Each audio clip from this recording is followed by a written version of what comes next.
Hello, hello! Welcome on in, y'all dorks. I see McAwesome, I see Slime, do not lick, Nyeh. Reggie, Roo, Blossom, yes, I am Muff. How y'all doing? Why are you all throwing things at me? The mod shotgun is very much primed for the 31st. Because that's when I'm doing the mod shotgun. Dear God, that's going to hurt my face. Thank you for the hydrate. Ah.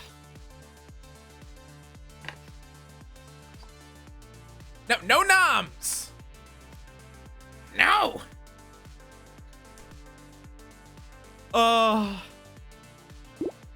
You fuckers got to the 200 goal like 2 weeks ago.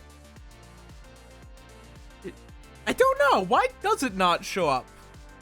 No soup either. No eating the moth in any form. Yeah. But yeah, this was actually the first game I ever played on stream. It is a fun game. It's a Vampire Survivors-esque game. I'm not delicious.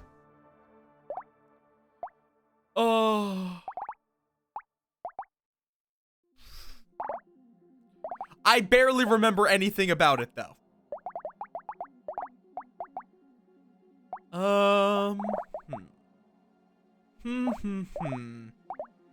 Yeah, let's do silly. Let's go with the full silly. I do remember one thing. Where's multitasker? This guy.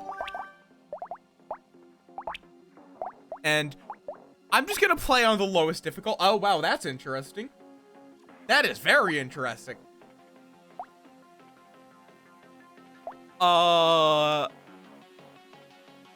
Which is the stick build. Because this game's major gimmick is that you just have a lot of hands. Which gets very silly looking. Yeah, it's a standard sort of Vampire Survivors-esque, but with a wave-based system. Where you survive X amount of time. Rather than just to pass a wave. Teeth. Chomp. Lifesteal. Stick. We want all the sticks, because sticks do more damage for every stick you have. Stick. Remember tree being quite good.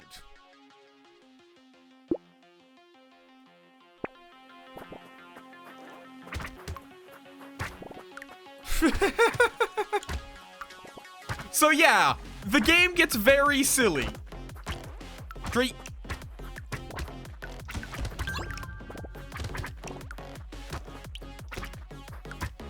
Yes, you are a potato. Which is, everyone knows potatoes are masters of armed combat. We want attack speed, for sure. Reflexes are nice. Stick. Do I want the ugly... Ooh, wait, no, we want the boxing glove. And you can also lock things. Luck gives you a higher chance of finding items and consumables when you kill an enemy, and it also increases the rarity of items in the shop and level upgrades. Whereas, engineering increases the power of structures, which is like turrets and whatnot.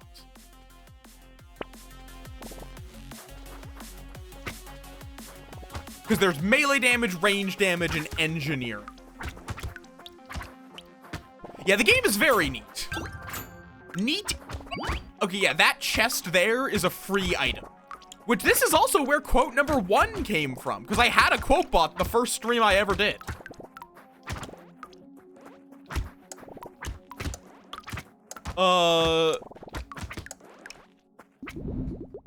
Because when you find an item on the ground, you can either take it or recycle it.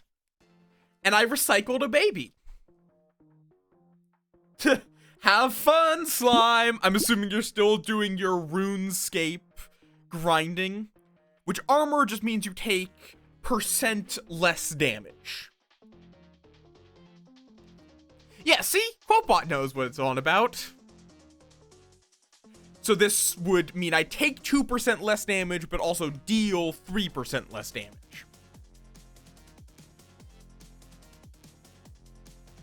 Which, there's % damage, and then there's just damage. I think I'm gonna recycle that, though. Okay, reflexes 2, absolutely. Stick, coffee. Yeah, so this is what engineering affects. That little icon there means it scales with engineering, whereas the icon there, that little sword, indicates that it scales with melee damage. Some do scale with multiple. For example, this scales with melee, elemental, and engineering, because it's a explosive plank. It's literally a plank with C4 strapped to it.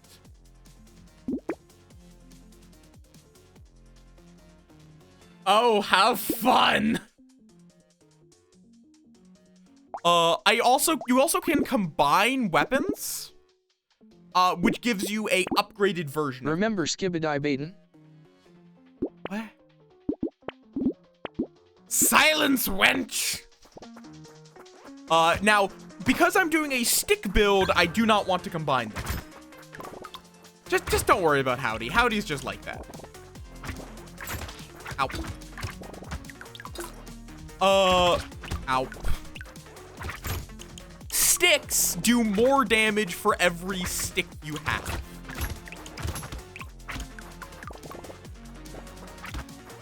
Also, there's now ranged enemies. Level up. Which also, these things I'm picking up are both my experience and my my currency. What's HP regenerate? Right, it's 1 HP every 99 Remember, seconds. The skeleton army is always recruiting. Yeah. But I don't have a skeleton mech awesome. I'm gonna get the damage up to reduce that penalty. And let's take some dodge. Which dodge is just you sometimes don't get hit. Coffee. I will want that cute monkey, because it gives me a chance to heal, which is important. Healing does matter, because in this game, you cannot avoid all damage. It's not like Vampire Survivors, where you just reach a point where you never get hit. You will occasionally get hit.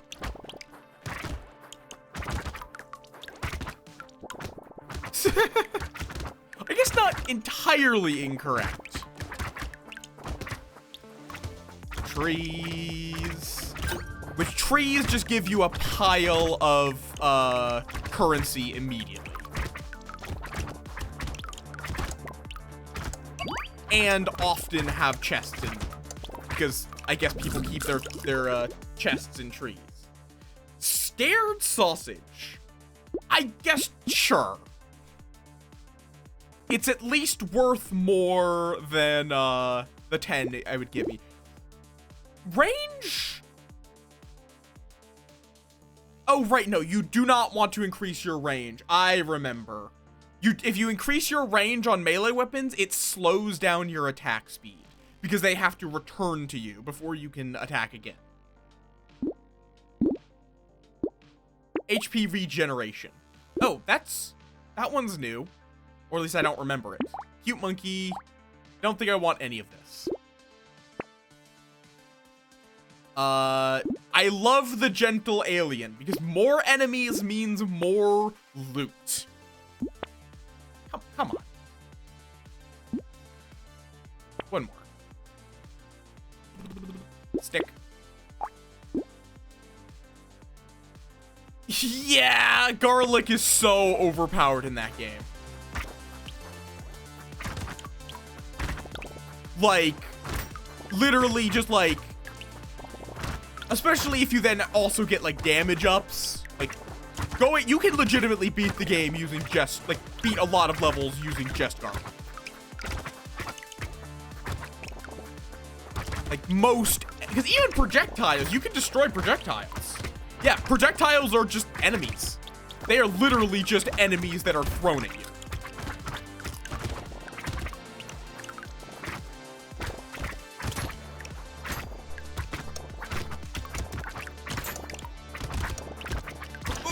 Tree! Thank you. You always go for the trees. No. Because it's also worth noting every single one of these stats works in both directions. You can have negative of every stat.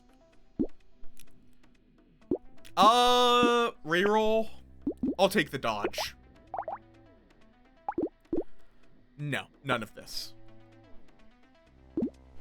Stick. We're not doing projectiles. I'm gonna take the boxing glove, which also gives knockback. Oh, stick 2. And one more reroll. Medical turret is actually really nice. Like, medical turret is one of the few engineering items that I will take when I'm not playing an engineering build. Because it just keeps you alive.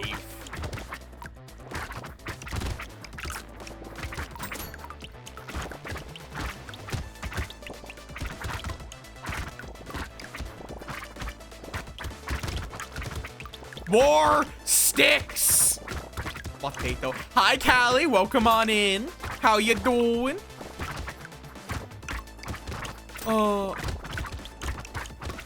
But yeah, I wanted to return to this because, again, this was literally the first game I ever streamed. About 2 years ago.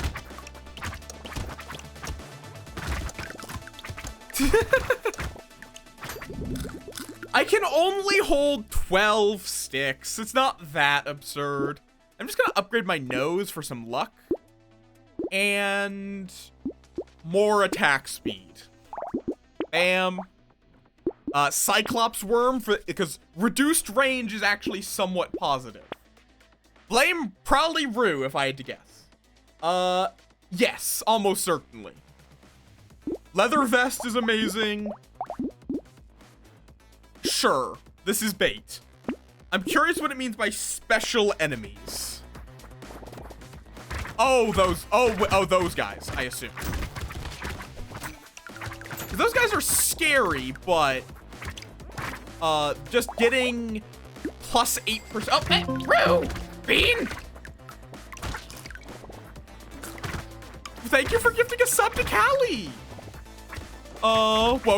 Welcome to this. I don't really have like a proper name for supporters, because there's a swarm, but beans. Yes, the war of being nice. Just keep stabbing with sticks. Don't worry about it. They're very sharp sticks. Oh, I'm doing 69 damage on a crit. Excellent.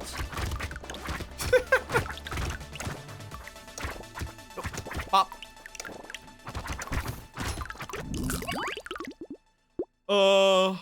No. Recycle that fuel tank. Give me more luck. Fuck it. This might be a bad idea, but... yeah, this I think was the baby I recycled. Yeah, no, Rue's a bean. Rue's a heckin' bean. Stick, more stick. Okay, so we are up to 11 sticks. We are almost at full stick capacity. Oh, this is the fun way, because it's just these guys. It's just all of these guys that rush you, which in most builds are not going to have that much of a hard time and gives you a lot, and I mean a lot of resources. It has been a while since I played this game, but I do still remember a lot of it.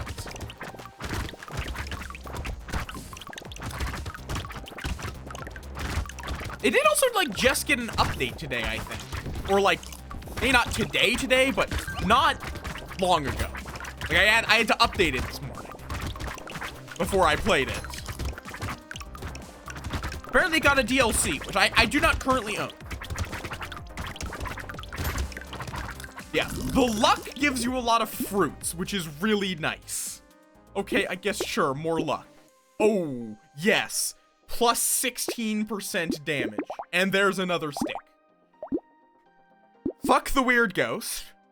We're not taking the weird ghost. Fair? Yeah, so now if I buy a common stick, it'll just upgrade one of the sticks I've got. Schmoop is really nice.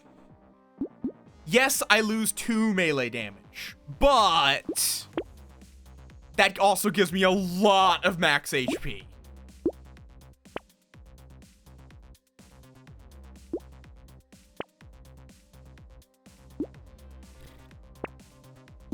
Stick, bait. Get 2 bait during a run. I'm also going to get this little muscly dude. Yes, that is the item's name, because this game has great naming sense. Yeah, so the bait just spawns somewhat scary enemies at the start of the round, but then you get a major damage up permanently. Because there's like a whole set of items that are themed like that, which are, you get a permanent bonus, but with an immediate penalty. The weird ghost is the worst of them in that you get set to 1 HP, but you get 3 max HP. But it's sometimes good, particularly early on or in a build with a lot of HP regeneration. Especially because I think there are some items that specifically trigger on you getting healed, so you actually want to be at low health at the start of the round. Especially because you can also be relying on dodge, where you just don't want to get hit in the first place. Wheat, sure. Wheat is really good. Glass cannon, terrible idea. I'm taking it. Speaking of dodge, that's 12% dodge. You also have the medical gun. The thing that every doctor has. That just has an insane amount of life steal. Bad. Nah. The white flag is tempting. No. You have a cap of 60%. Ghost, I believe is the character, does have a higher cap of 90%, but no character can get 100%. Same deal with armor, though I think armor scales logarithmically instead. More bait. I'm gonna combine you into a purple stick, and then get, or into a blue stick, and then get a purple stick. I'll take a claw tree. Which this game has what I can only describe as a Newgrounds aesthetic.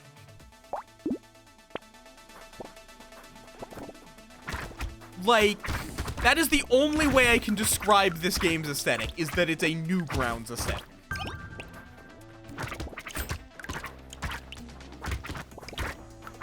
It just reminds me of those old Newgrounds Flash games.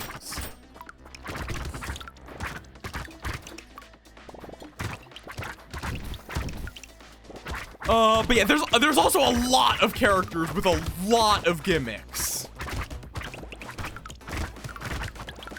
Because, like, normally you're only allowed to have 6 weapons. I mean, Flash lives on with Ruffle, Newgrounds Flash Player. You can still play all of the old Flash games.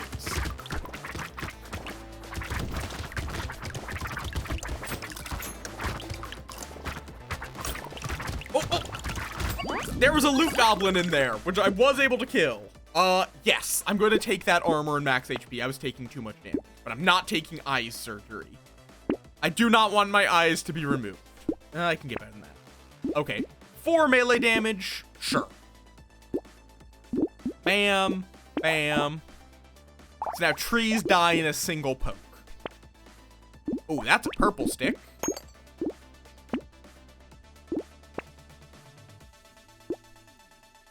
Piercing damage is... I can't remember. I think it's like damage on pierce. So like if you have an attack that pierces, how much damage does that next attack do? I'll give it one reroll. Now. Actually, alien eyes are pretty good. Did I take? Yes, I did take things. So I do need to deal with all these fuckers. But yeah, so also I do like how this game handles missed drops, in that any missed drops go into a pouch, and then you burn the stuff in that pouch to get 2 times value from the things you pick up.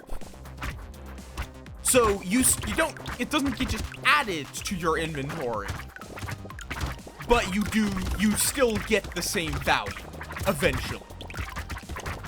It's a nice way of handling it. Still rewarding you for picking it up immediately, but not punishing you too harshly if you miss some of it. Because some it's just gone. Straight up. And slurp. So like so the next 37 things I pick up will give me double materials. Recycle, take the little muscly dude, recycle the turrets. These are all nice. HP regeneration? Because I feel like I need to get that higher. There, now I'm regenerating 1 HP every second. Give me more damage, that's always good. Bam, bam.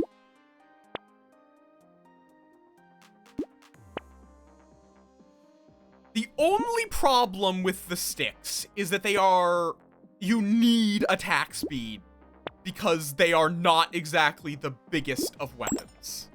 They do amazing damage, but they're a thin poke, as opposed to things like an axe, which do like a sweep. But God, yeah. There are so many good old Flash games. I played so many when I was younger. A lot of them were quite violent now that I think about it. But not all of them. Some of them were not violent, but there were a lot of those old Flash games were quite violent.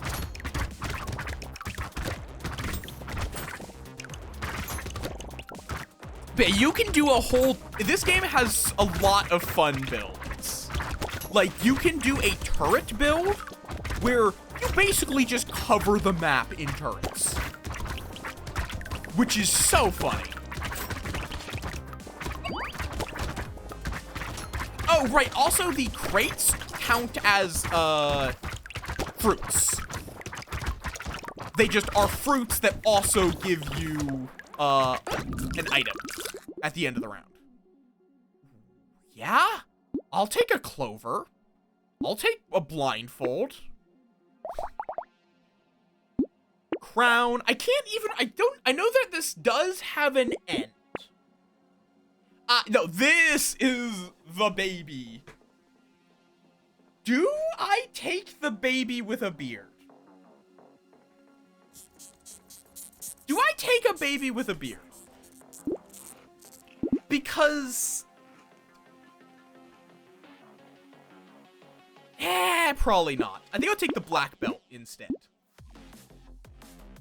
Which gives me experience gain, melee damage, knockback.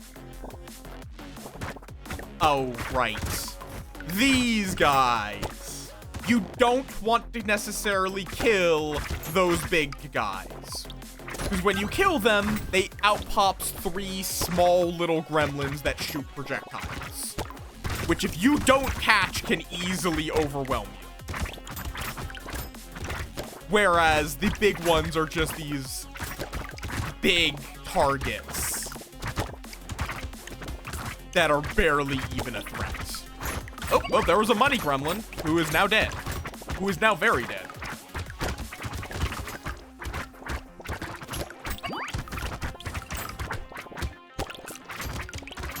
but it should be fine. And they are worth a lot of experience. Also, thank you for the flute pets. Okay. Yeah, like, I'm legitimately curious how many throws we're up to in the mod shotgun. It's a lot. Like, it is a concerning amount. Attack speed. We just want attack speed. Reroll. I don't think I need the damage. It's him. Him is not going to be part of that. Oh, poisonous tonic. Attack speed and crit chance. At the cost of some HP regeneration. Cute monkey is also really nice because that's more healing. Stick. I do not have Koroks or fish in the system. It's just I'm just going to be clearing throw a thing and throw many things. Okay.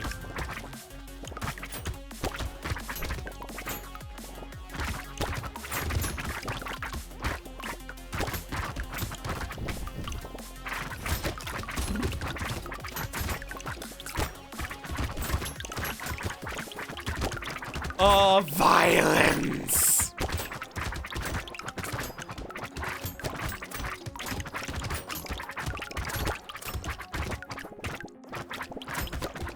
Oh, this game is just a turn brain off, watch numbers go burr kind of game.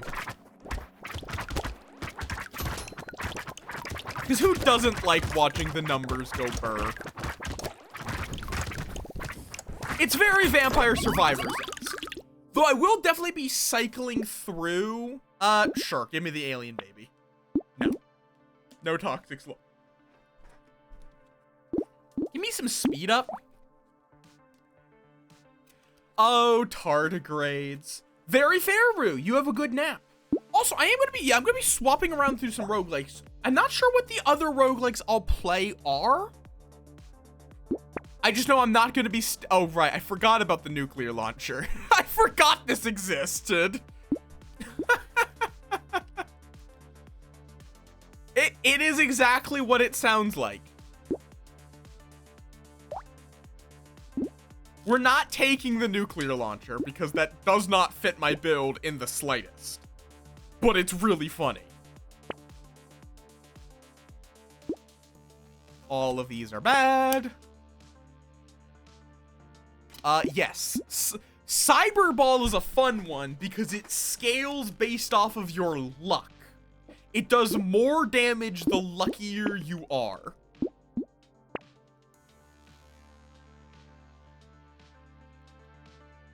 These all suck. I guess the boxing glove. One more reroll. Handcuffs. Handcuffs is a fun one. It gives you +8 damage to melee ranged and elemental, but you cannot get any more max HP.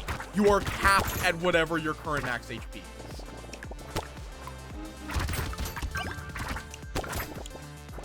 Okay, but yeah, like I could do some... I know I had a roguelike that I was like considering playing as an additional one. And now it has completely fled my mind. It was another one oh right, Bone Razors. The roguelike game, which I think is in the running for having the most dick jokes. Without ever using the word dick.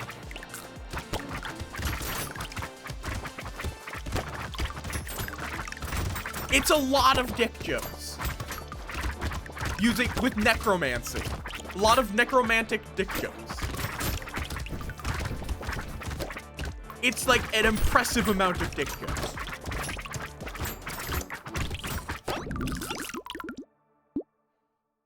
Oh, this is new. Plus elemental damage, plus crit chance. Weapon damage additionally scales with 10% of elemental damage, but burning... You know what? Sure. I don't care about burning activating slower, and I am going to have some elemental damage. Ooh. Lifesteal.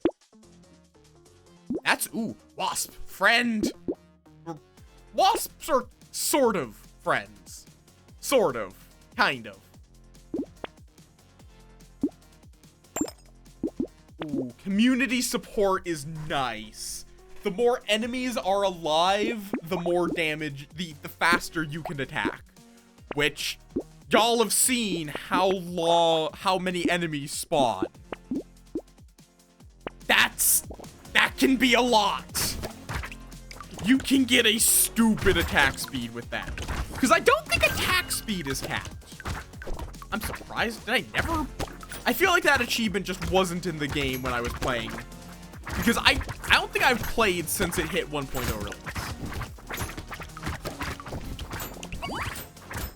Oh yeah, there also is a new one, a new roguelike that I'm going to be absolutely playing at some point. Which is Windborn? It was Wind something. I can't remember if it was Windward or Windborn. It's made by the Dead Cells people, but like the half of the Dead Cells team that isn't just aping Dead Cells. Windblown, yes, that's it.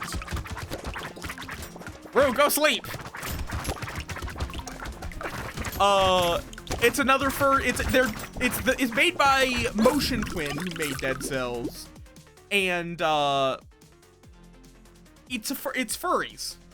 It looks great. I saw Goob play a bit of it earlier, and it looks really good. Okay, so I have a 50% chance to just not take damage. Straight up.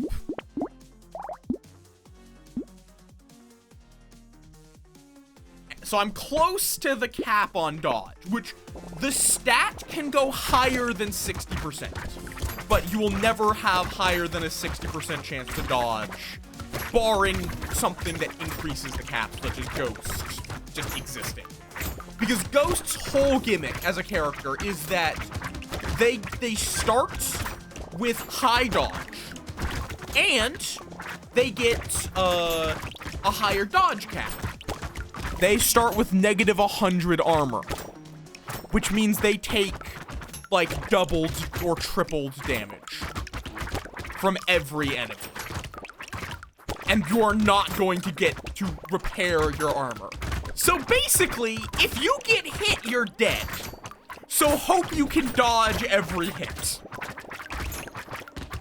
Which does kind of turn them into the luck character, because if you get hit, you will probably die, and you can only have a 90% chance to avoid getting hit. Let me just take a bit of luck. Estes Couch. Oh, that's... As tempting as that is, I have a lot of... But it does give negative 20. No, I melee. I can't. Because these reds are legendaries, which are usually pretty dang good. Okay. Stick. Purple stick. Ritual is also nice, because we're not doing the build that... We're not doing a build that cares about it. I want to say wave 20 is the final wave. Yep. I mean, that's optimistic. It's more, you got hit, congratulations. You no longer exist on this plane of reality.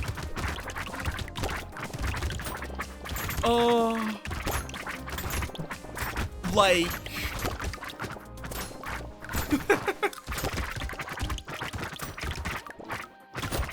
Because you cannot recover from negative 100. You're never going to get to the point where you are taking a reasonable amount of damage.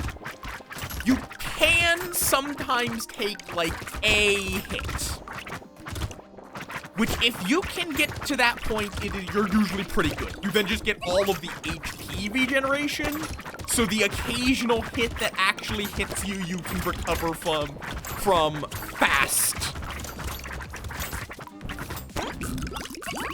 Okay. Blood Leech. Sure. At this point, sure. Sure. Melee damage, because now we're gonna have to deal with the boss. Alloy. We'll take an alloy for sure. Attack speed, reroll, combine, stick, stick. Now we have a red stick. Which, I should also have noted how them combining scales. It starts out only dealing 4 damage for each other stick, which is 11. There's 11 other sticks. At the end, it gets to plus 10 damage. It gets plus 2 every time you combine it. So this is doing plus 110 damage. So it's 326 all told, after all of my modifiers. Oh, yep, here's the boss. Oh God. Just keep shanking. Just keep stabbing the boss with sticks. Apparently I killed him in less than 15 seconds. Which I believe is the first time I've done that. I think that was an achievement even back when I used to play. Which that would be the end, but I do have endless mode in it. Which, just, endless mode will fuck you up. Endless mode is not designed to be doable.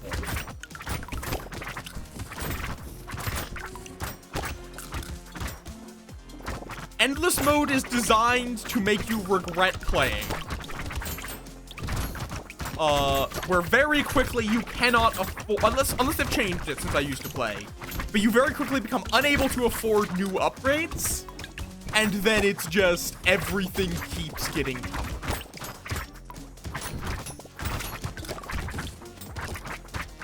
And the stick build, as funny as it is, does not scale that well. I have never played Missile Tag or Tank Battle. I've never heard of these. Speed dodge, sure. Just zoom. Recycle. Melee damage. Sure, give me another dangerous bunny. Reroll. Which, dangerous bunny gives you free rerolls, which is quite nice. I'd like a Total War game where one faction is just one guy. Like someone builds an entire army and the other guy has one op guy and it is an even fight. Actually, Howdy, I know a game like that, kind of. Not quite Total War, but, Roots. I don't know if you've heard of that game. R-O-O-T. That game is what I would describe as an asymmetrical, strategy game. So every player picks a different faction, and one of the factions is the Vagabond. No, Root. R-O-O-T. Root. Like the root of a tree. And it's on Steam. It's also a board game, but there is a digital version on Steam. Apparently it's currently on sale. But yeah, one of the factions is the Vagabond, which is just a guy. You play D&D while everyone else is playing, Civilization. And legitimately, it is a fair fight.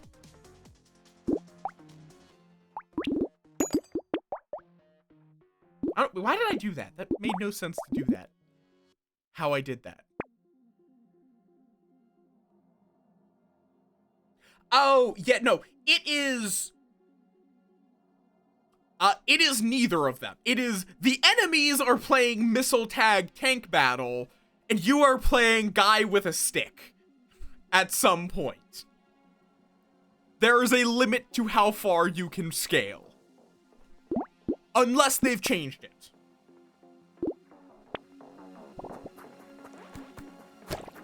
It's definitely closer to Missile Tag most of the... Actually, I guess it's like... Which kind of endless it is depends on your build. You can either make a build where you are the tank and it's hard to be killed, or you are trying to kill everything before it gets to you. This build is definitely closer to kill everything before it gets to me. Though, that becomes more and more difficult, because in general, you need range if you want to go real endless, because ranged enemies only get more common. And sticks, believe it or not, are not ranged. Though, No, I don't think there's a cap on range, so you can make sticks rain if you really want to. Like, they really just let you have these variables, and if you can get them to a high enough value, it will work outside of things that would make you invincible. I'll just take the landmines. Oh, neat. I'm getting achievements I didn't know existed. This is going to become better and better as the waves get longer, because this is a negative until 15 seconds. And then after that, it's only positive.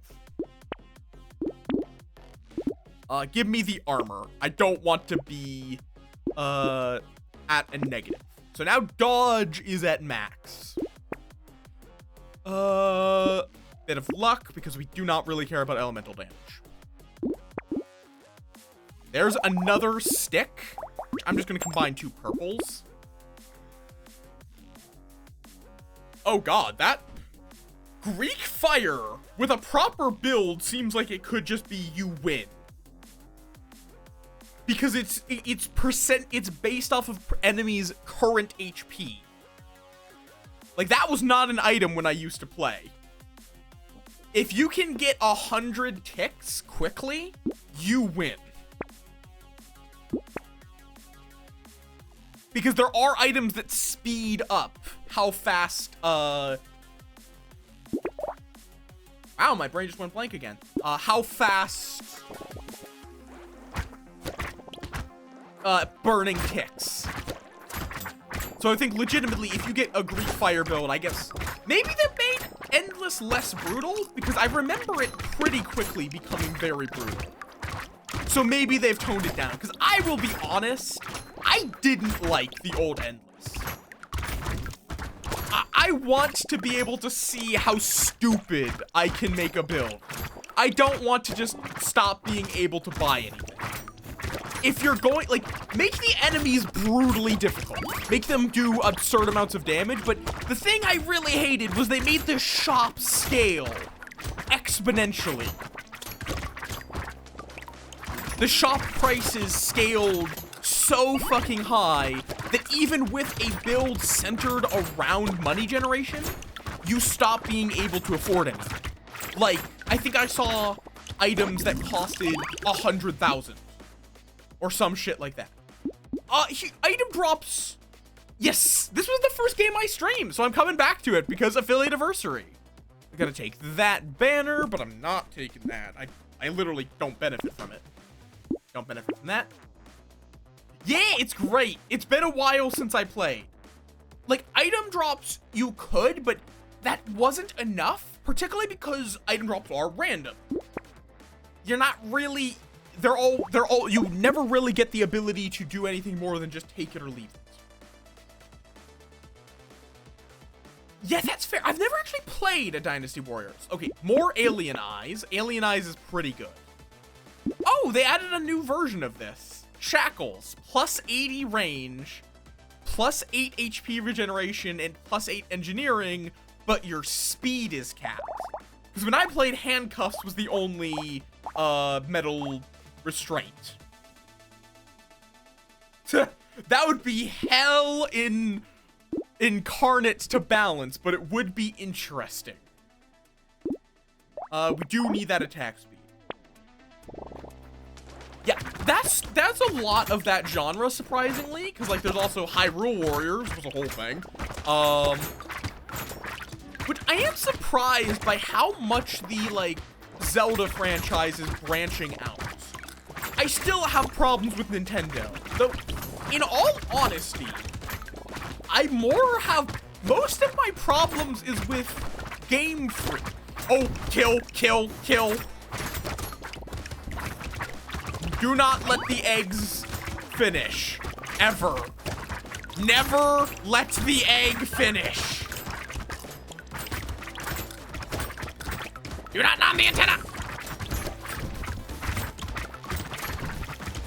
It's like most of what I hate about how Nintendo operates is really just Pokemon.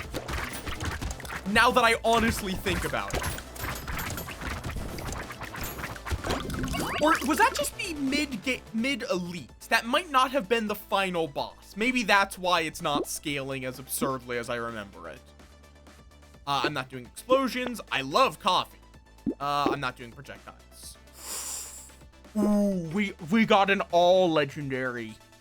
Because when you get 4 legendaries like this, if you reroll, you will still only see legendaries. So what stat do I want to scale? Attack speed.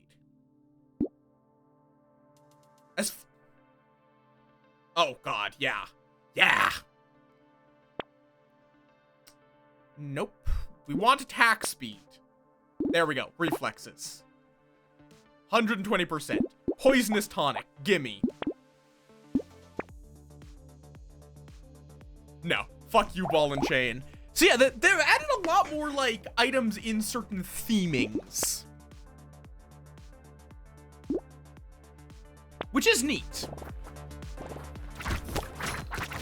Yeah, there's a lot, like, there's a lot of people that are kind of, like, cultish with Nintendo. Which is, like, I get you like it, but just acknowledge that other people can have different opinions.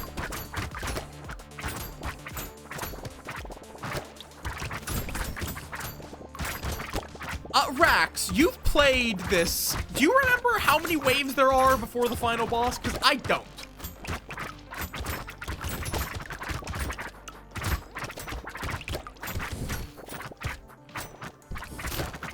Yeah, there are very few games I would give a 10 out of 10.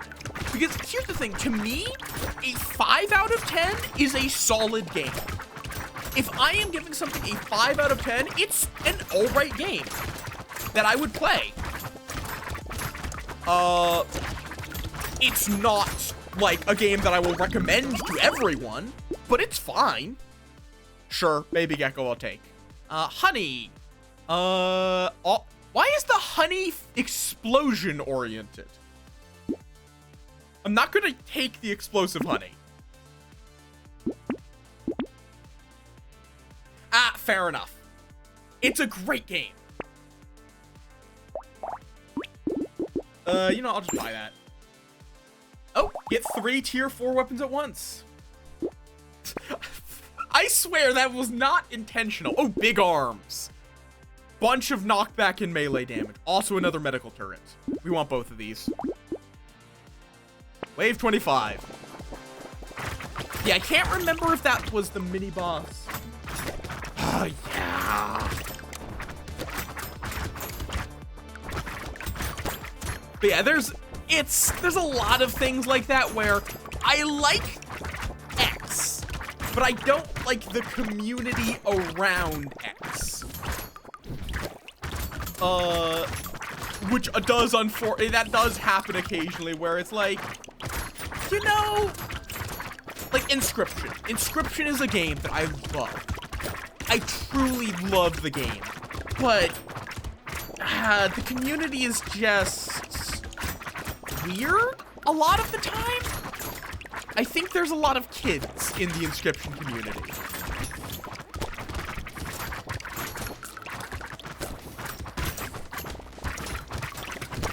Like, I'm trying to think of, like, what games would I put at 10 out of 10? Outer Wilds, probably Terraria.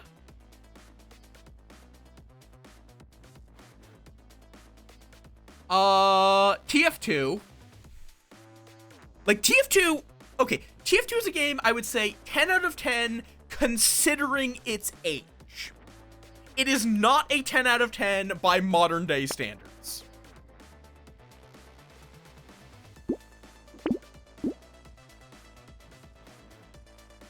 Yeah, it does. It has it's a lot of kids because big streamers picked it up, which is great. I'm glad it got that level of success. But kids ruin everything they touch. Like, I will say I've enjoyed playing Terraria less just because it's a big time investment. But it's still a great game. It's also just a game I've played to hell and back.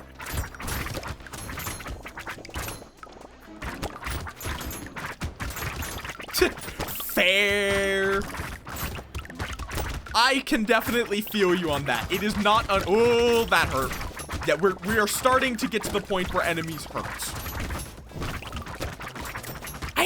Okay, here's the thing. I've gotten into this weird mindset of I want to 100% complete the game before I mod it.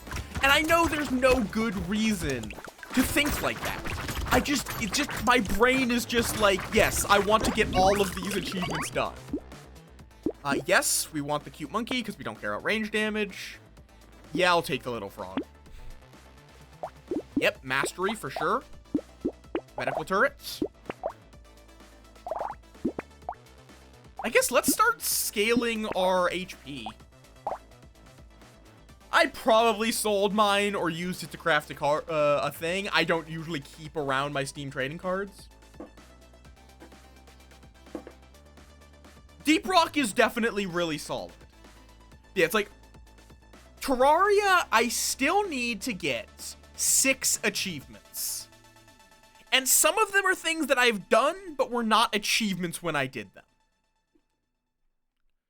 So, I need to fly a kite on a windy day, shimmer an item into another item, because I've literally just never found the shimmer, invoke the wrath of the God of Torches and survive long enough to earn its blessing, fly a quad racer into outer space, find all of the slime pets and have them move in, and then completely purify all corruption, crimson, and hollow from your world. Those are the 6 achievements I still need to get. Kite, shimmer, and quad racer shouldn't be that bad. Slime pets is just going to be a bit of an expedition. Torch God is hell. And then good riddance. That's going to be something. There's a few ways of doing that. And I think my most likely one would literally be mine the entire world. Or, here's the big thing as well. You don't have to be in hard mode. Actually, no, you do. I just thought, no, you do, because you can't break the demon altars or the tiles the demon altars are. So you do have to... Or wait, no, I guess you could just purify the tile the demon altars on while mining everything.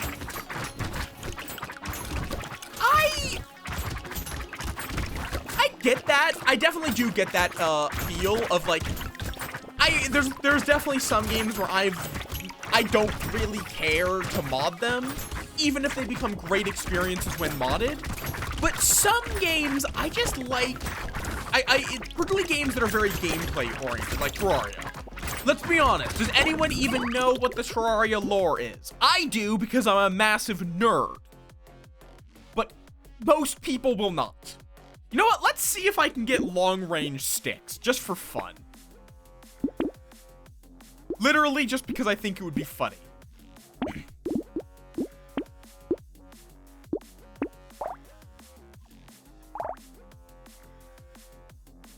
Yeah, it's like, there's not really any story to Terraria, and some of the mods are really fucking good. Let me grab another Cyber Ball.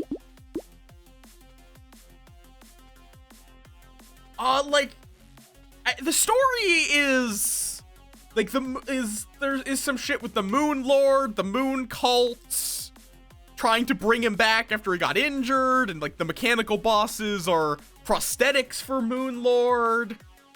There's a surprising amount of lore. It's just, you don't really see it in game.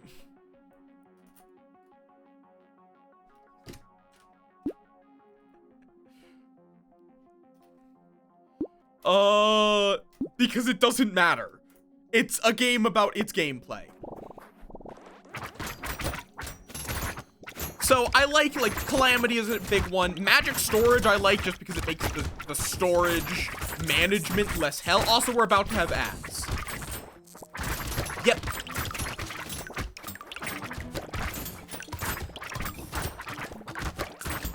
Which, like, I don't know why she made prosthetic eyes when Moonlord very clearly still has his eyes.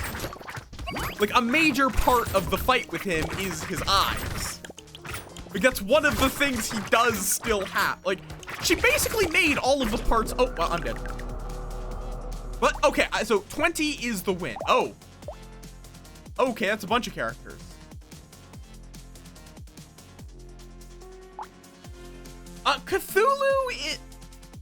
Cthulhu is the Moonlord's brother, actually. What are you? Oh.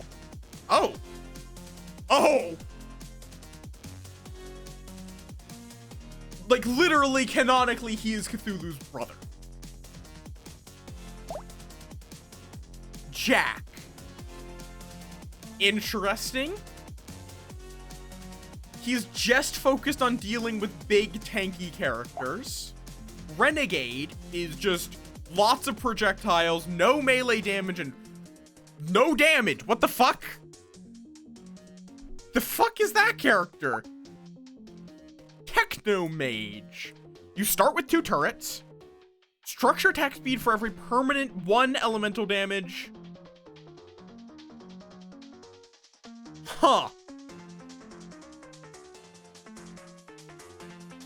Oh, you mean like physical cards? Okay, these are interesting. These are interesting characters. Which I think were added very recently. Some of these I think were literally just added. Like, I think the Fisherman's new. I kind of want to try the Techno Mage.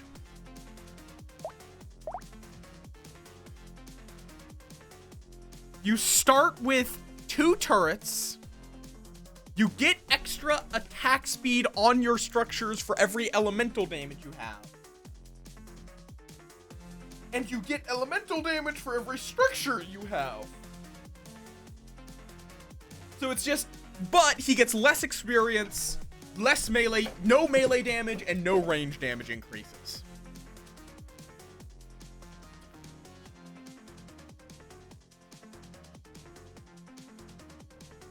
I think, yeah, basically.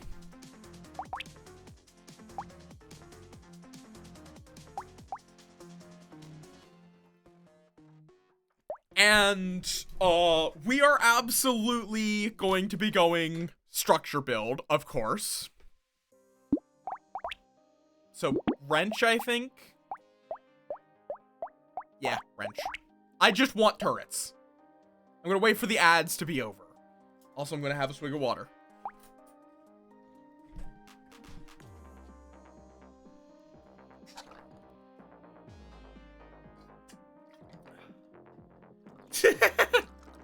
I just hydrated. That counts. I could also play on the higher difficulty. Because danger... Fine.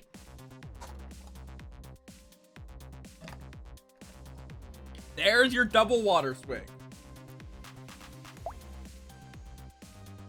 How hard do I play on? Because we could do Danger 5, but Danger 5 is hell. Let's do Danger 2. New enemies and elites and hordes.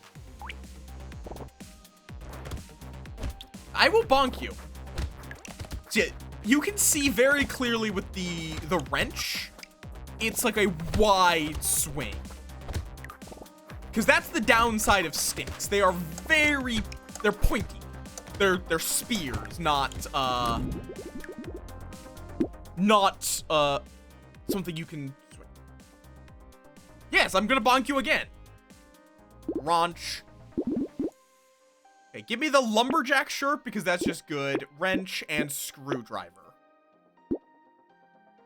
Plus the cheap reroll. Wrench, screwdriver. Yeah, so now we get elites on wave 11. So yeah, and the elemental damage increases their attack speed, and their attack speed is increased by, the more structures we have, the more elemental damage we get.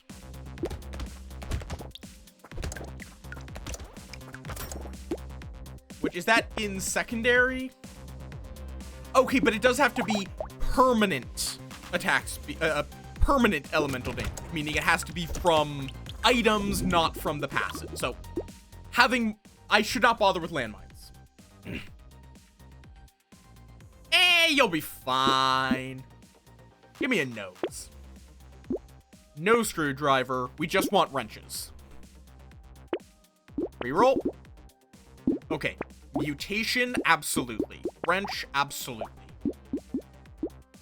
We want elemental damage. No, we don't want... Stop trying to give me ducks. I don't need ducks.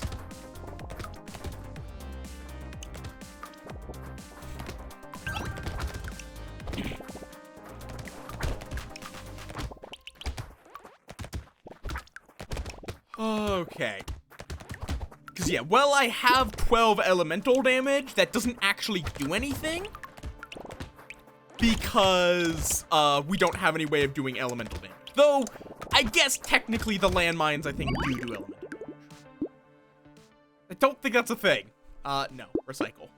Because that would literally just reduce my HP regeneration. Reroll. Give me elemental damage. Give me elemental damage. One more. Okay, fine. Give me 10 luck. Okay, toxic sludge. I will slurp up the toxic sludge. Mutation. Okay, so now we get plus 15% structure attack speed. There are better turrets than these ones, like rocket turrets and flame turrets, which we will definitely be working towards. And poke.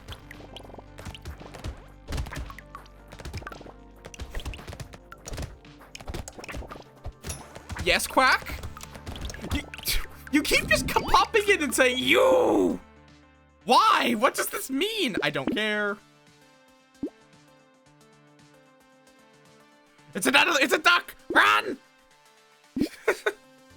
Reroll, engineering. Give me that skull upgrade. Wrench.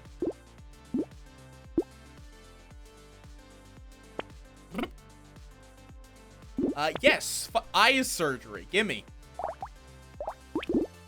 Let's make a flame turret and get another wrench. Yes! I mean, we're going to eventually get rid of the mines and just go for turrets. One more. Yes, wrench and toxic sludge. This is all the stuff we want to see. The world shall burn!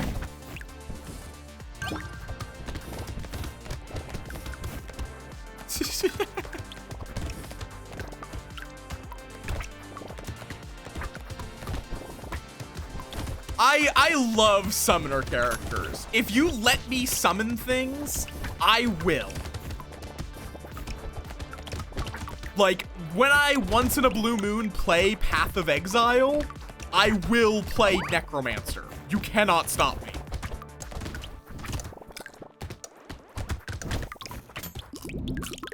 Schlorp.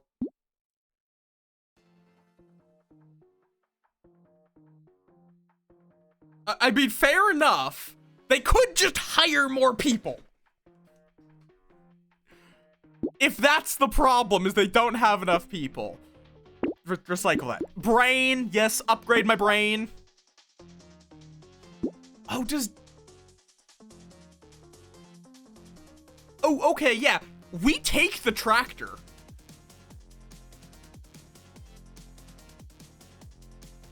You're going to be a new organization. Yeah, fair. But yeah, we're taking this tractor because damage does not affect turrets. Damage, turrets are only affected by engineering, technically our elemental damage, which is separate from damage, and then secondary stats. Tractor. So that gives us 40 harvesting.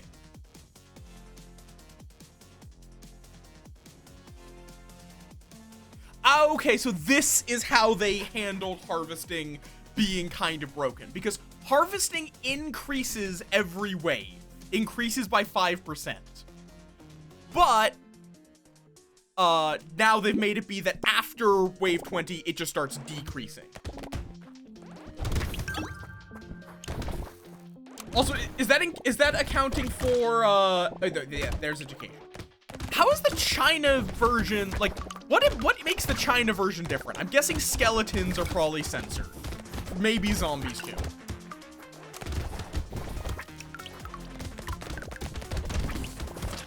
And then possibly things relating to the bones having to be reworked. Censorship, most likely, if I had to take a guess. It's just, I'm curious what the extent of censorship for that is. And how far behind that censorship puts it. Fair enough. All of this is mediocre. Reroll. +3 engineering. Good. We need more of that. +8 harvesting. Sure. Okay. We want wrench, toxic sludge, eyes surgery. Reroll.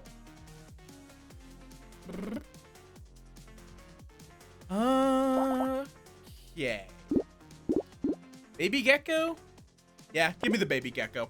The range is okay, but that chance to suck up materials immediately is quite nice. We're not going hugely into luck, so none of this is worth it. Go on to wave 7. Alright, I just don't have eyes anymore.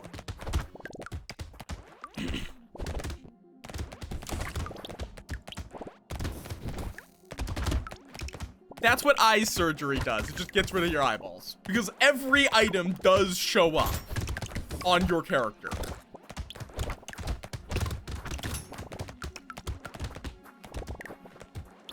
Does my little Eevee moth?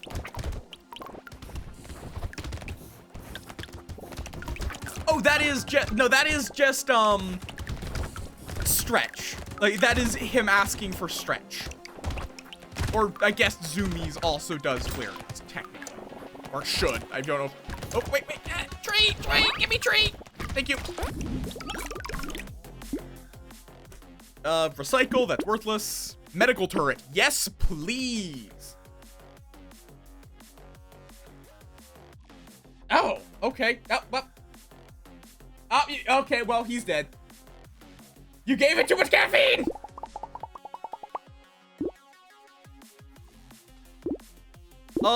Armor.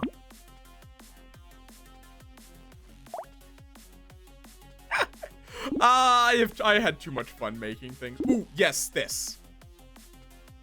Less enemies, less damage, which I don't care about. +4 elemental damage, +1 HP regeneration. Also the book. Apparently, I forgot to make zoomies count for it. So, thumbs up. I guess it's just stretch. Wheelbarrow. More harvesting. We have 69 harvesting, so I get 69 materials now. Reroll. Yes! Toolbox! Yes! Pocket factory! Thank you for the stretch! Killing a tree spawns a turret. That's new! That is new, but incredibly good. Because that can very easily, if you get a few trees, turn into multiple turrets. Like, trees the item, not trees the in-game enemy. Enemy, kind of. Yeah, so my character is just trying to stay alive. I do jack shit for damage. Wait, do lemon trees have thorns? This is new information to me. It would not surprise me, because nature is out to get you. Nature is out to fucking get you. Okay. Do you guys want to know what my least favorite plant is? Burdock. Fuck burdock. Fuck burdock with a rusty spoon. I will take the little frog.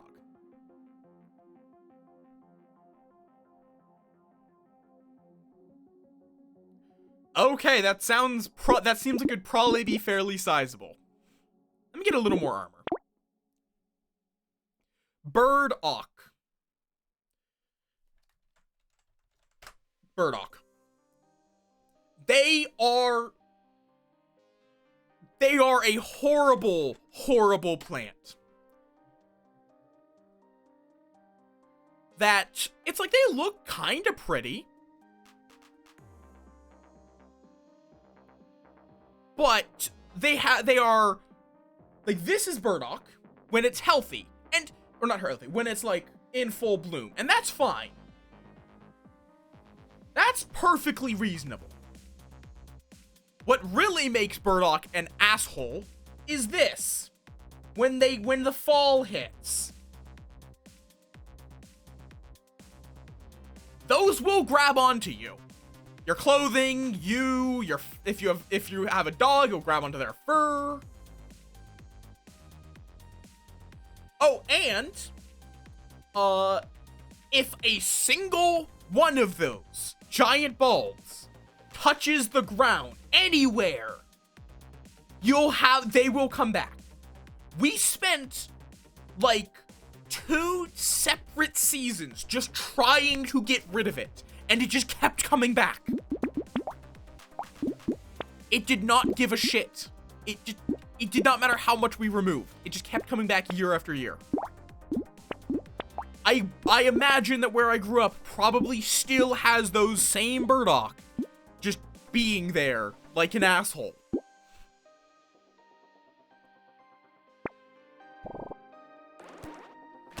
And yeah, that does sound like it would be uncomfortable, Rax.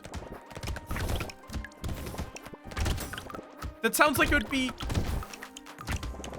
basically, except Terraria Corruption at least has something useful about, or I guess technically burdock root is actually like a nice, some people like burdock root for some other things. There apparently may be some health benefits to it, though I don't know how much of that's pseudoscience.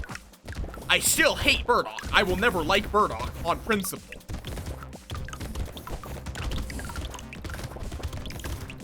Okay, so I am very squishy, but I can just completely focus on dodging while my turrets do all the work. So my face, my eyes are now literally windows. They're not metaphorically windows to my soul, they are literally windows to my soul, apparently.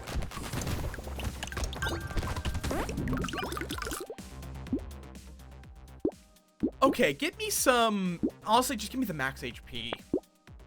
Okay, no, 10 harvesting is, no, we need armor. We need armor. Stop. You have enough harvesting. It grows on its own. Elemental, engineering. Wrench, yep. Recycle that screwdriver, take that wrench. So now we get 2 flame turrets and 4 regular turrets. Tree, because that turns into more turrets. Reroll. You know what? I'm gonna combine these, because flame turrets are not amazing. Buy that, buy that. We're also going to want that barricade, so we can just get really tanky while sitting still. I mean, I guess you could. There would be nothing really stopping you if you can get moths. Yes, now we get a laser turret and 5 bullet turrets.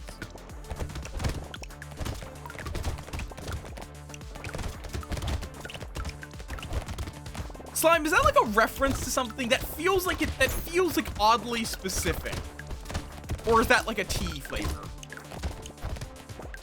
More!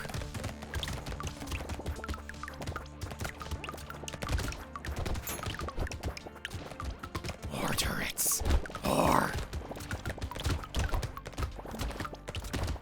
It's like, it depends because, like, Cradle is, like, Earth is still alive, if I remember correctly, in the Lancer universe.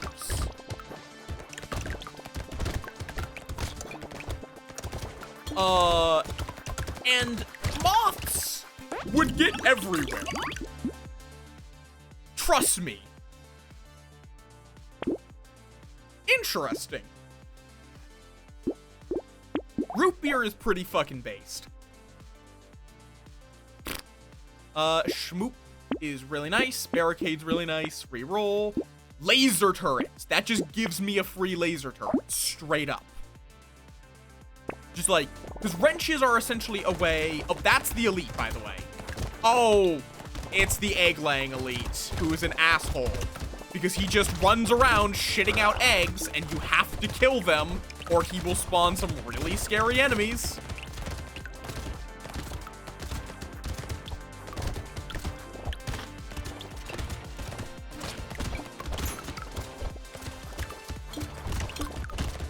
Okay, you turn into a turret. Now he is mutated, which means he speeds up. You turn into a turret. I really should go for a rocket turret. He also gets new abilities like this.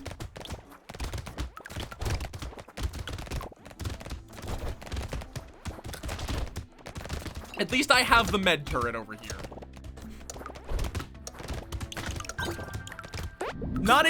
Wasn't able to kill him, but still worth it.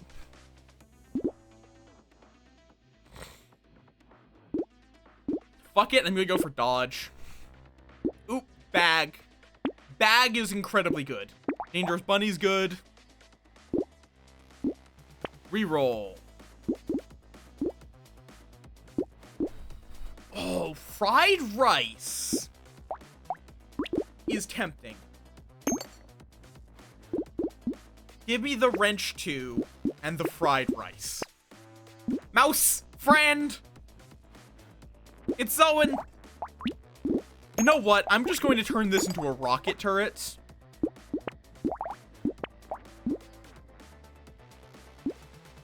Do I want the mouse? No, because plus 10% enemies I can't deal with.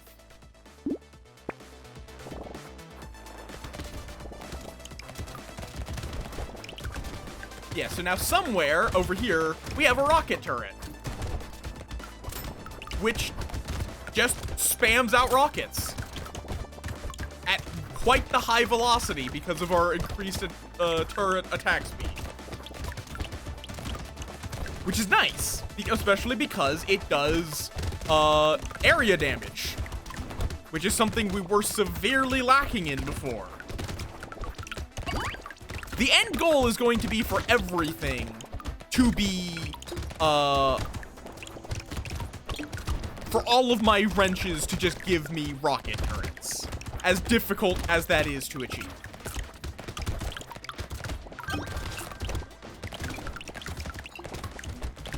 Good. Thank you for snack. Okay. Ooh, another bag. Whoa!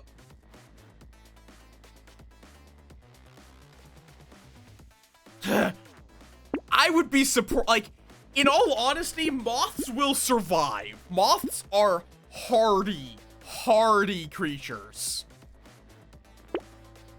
And also, the SSC uses them as their sort of mascot. Like, all of their mechs are named after moths and butterflies. So I would not be surprised if they would have made at least like a marketing effort of reintroducing them if they had gone extinct. Like, there are moths that there are also moths that just are, okay, damn it. There are moths that do not rely on nectar fruit fiber. There are some that drink blood, for example. Vampire moths exist. I don't know if that will actually work, because I'm not sure if that would be... Yeah, that will apply because it's a secondary effect. Reroll. Wrench 3, that's really nice. Reinforced steel, and then reroll. Ooh. This is just good because it's engineering. Also, if you're going to make any form of ecological recovery effort, moths, butterflies, bees are definitely where you would want to start. That's fair. Like, if anywhere you are trying to set up a human colony, you would want pollinators. And again, kind of the SSC's thing. So it's like, I don't know if they would necessarily be everywhere, but they would not be an uncommon sight, would be how I would view it. I have not fully read up on the Lancer lore, though, in all honesty. There's a lot of that to get through.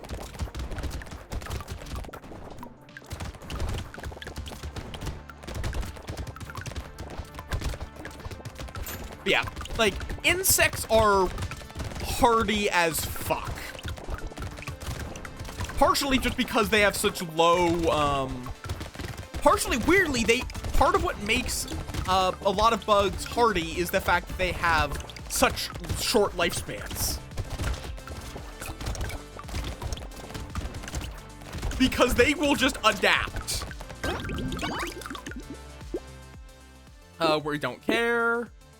Ooh, +4 engineering. Yes, please. Bam, bam. Sure. No, wait, no. Why would I take bait? Laser turrets. My structures can crit. Huh. That's interesting. Yeah. It's like, it's legitimately. Oh god, Lancer has a lot of genetic modification and, like, it's also the fact that it is an interplanetary, there's a lot of settled planets. You would see a wide variety.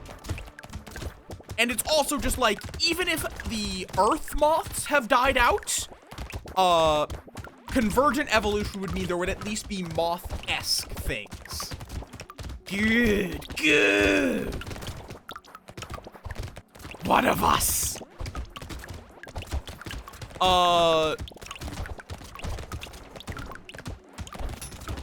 Cause, like, again, I still find that carcinization is still one of the funniest things, where it is literally just the fact that scientists have noticed everything keeps evolving into a crab. Just, for some reason, everything keeps...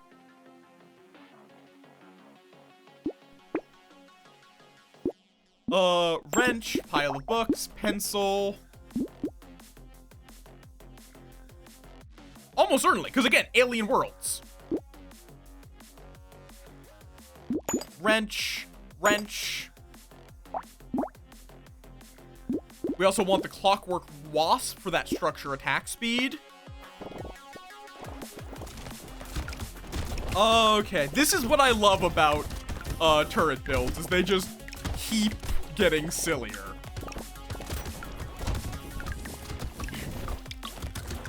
Okay. Yeah, I actually, like, I picked this game as my first one to stream because of how its wave system is set up, actually. Also, what do you mean by reverse dragons? What exactly does that mean? But because of that wave system, I basically chose it because it's like, if something goes wrong, which it almost certainly will, I will have time to fix it. That was literally part of my reasoning for playing Brotato. Because I knew, before I even started streaming, that there would be scuff. I went into streaming knowing about all of the scuff. Because I'd watched streams for so long before I ever started streaming. I mean, sure.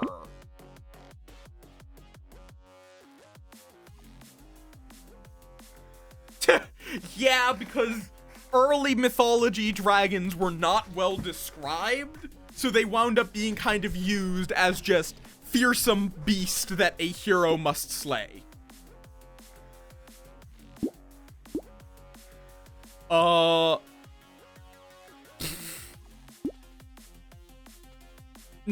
Death's Head is a moth.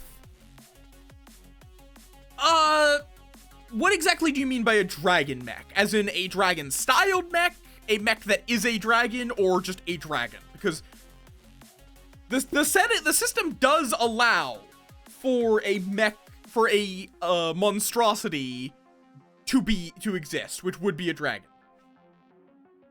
Dragon themed would be like, I don't think there are. Oh, what are you? What did you just copy from documents to pictures? Windows, what did you just do?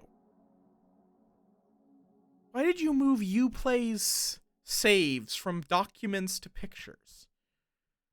Why?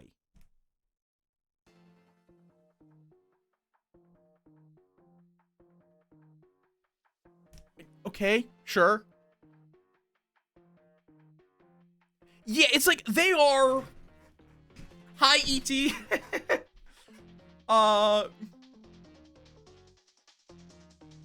Like dragon, basically, dragon was just a hostile creature. It wasn't explained because it didn't need to be explained. There's not really a point to categorizing them.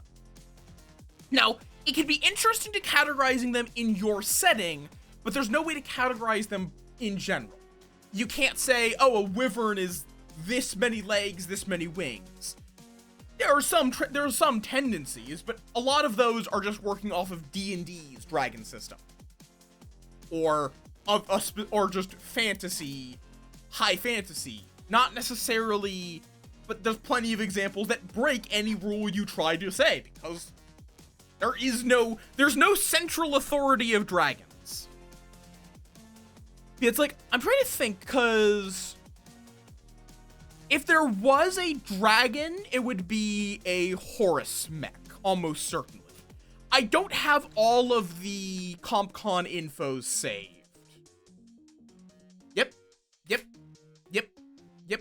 There is no central organization of It's not like, no, dragons do not have to pass certification.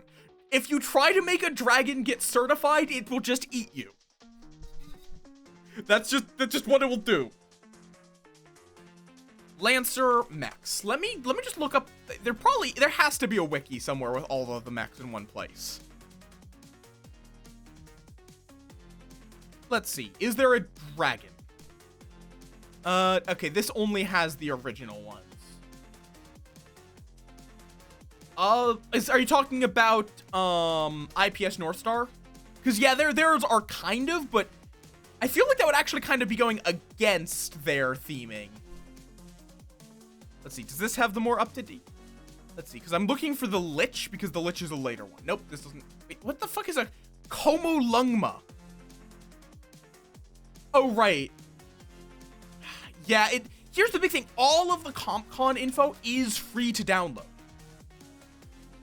They made that is a core tenet of Lancer. Is that all CompCon info for the players is free to download. You can go into CompCon and look up every single LCP file.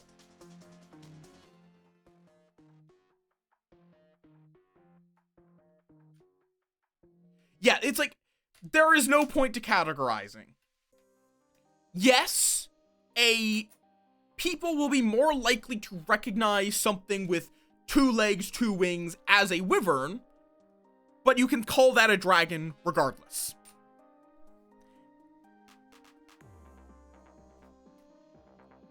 As I will say this, I enjoy categorizing dragons non-seriously. I don't enjoy trying to enforce that categorization. Like, I do legitimately like the whole dragon charts that someone made.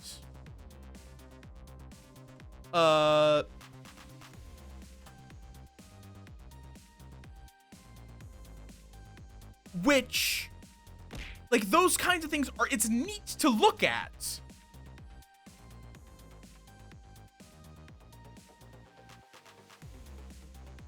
But even looking up this, there are different classifications for the same dragon.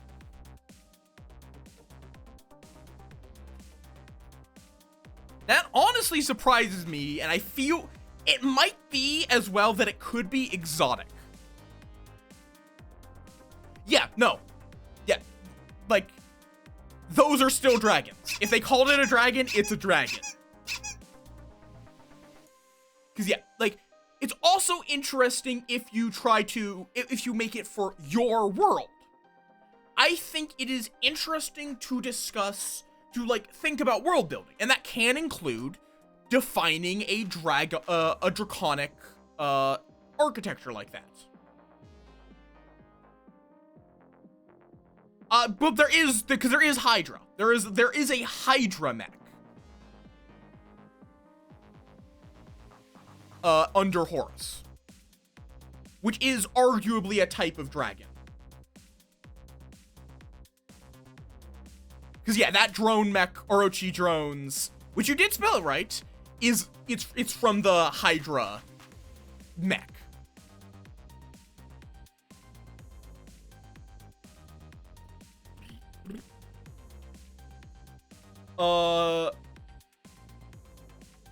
Yeah, there's a whole host of things. But I think it is also interesting to think of different ways of categorizing things. Like, I enjoy world building. I am playing around with world building a world for whenever I do a full homebrew D&D campaign. Like, to me, something I'm currently thinking about is, like, elves and dwarves. How do they think? Because I think it's interesting to think about them in the sense of time. How do they perceive time? Because elves, the pompous assholes, are slow and meandering. They would view time passing as the turn of the seasons, not really the passage of the days. Which means that they take ages to do anything. Because they're immortals. Why would they care? Or, may not immortal, but very close to it. Why would they do anything fast?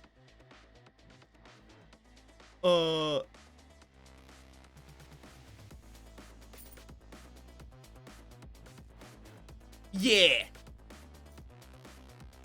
Yeah, I'm familiar with Orochi, who is, yeah, typically depicted as a Hydra-esque dragon. I'm just gonna take the max HP, I think.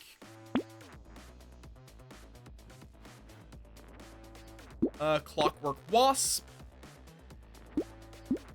Do I want the wheelbarrow? Not really. At this point, wheelbarrow is not worth it. Incendiary turret, just because it's a turret. Cute monkey is just really nice. Cog. But, like, and I think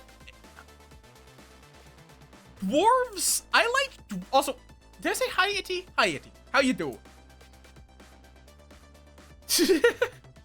Here's the thing, I think I like dwarves as basically a society of autistic people.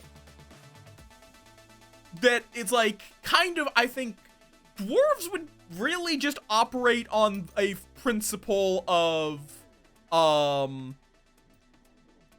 would honestly operate on a principle of like, live by your own clock.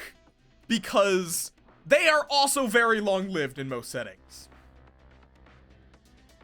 But it's just like, they don't have the sun, the moon, the seasons. They're living underground.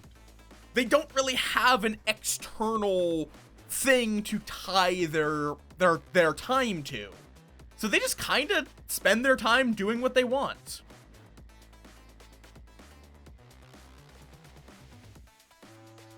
Yeah, like, they would, to me, I would just make dwarves that they just don't really have much of a concept of time.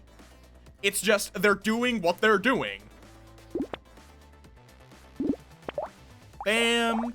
This might actually be worth it, but -3 dodge. Eh, that's worth it.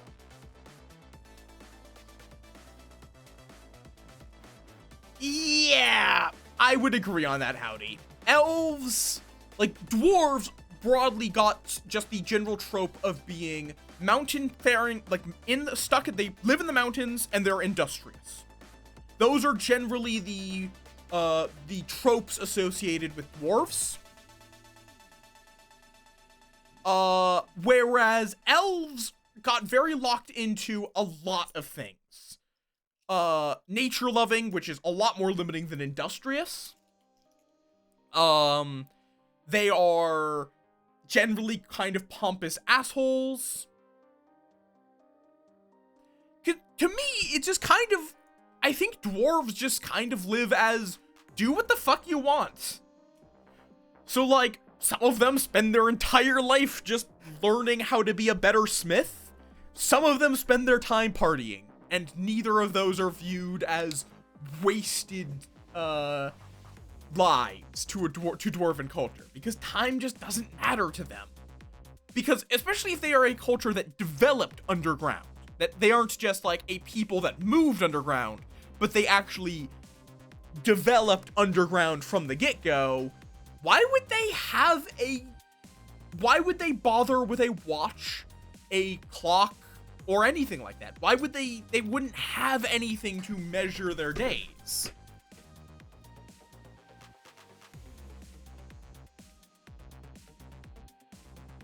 Yeah, a lot of it's not vaguely racist. A lot of it is they are explicitly racist. But generally the sort of, we are better than you. And it's like partially because like in what defined it for a lot of fantasy, Lord of the Rings, the elves are kind of just straight up better than you. They are. Straight up. Outside of being pompous assholes who think they're better than everyone else. And then getting very out of touch with reality. But then a lot kind of took that attitude and gave them no good reason for it. Because like D&D, you can't just make the elves better than everyone else.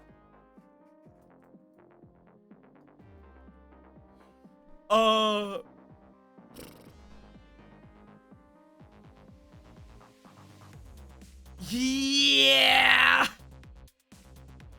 Yeah! I think, which is also why I think you see a lot of counterculture elves, which are elves that are like intentionally breaking a lot or all of the tropes. Like you don't see that with dwarves, where like most of the time if someone is making a dwarf, they are sticking to the trope. But there's a lot of things I've seen that have made elves like completely something out of left field.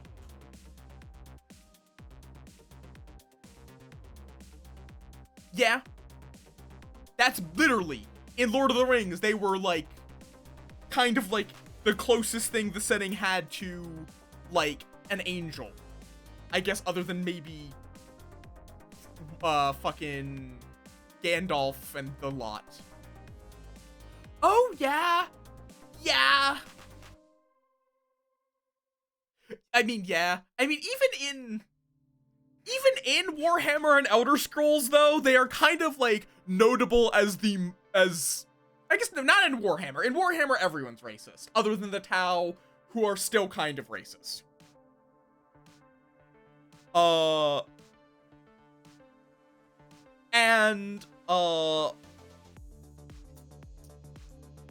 But Elder Scrolls, the Thalmor are noted as being extra racist.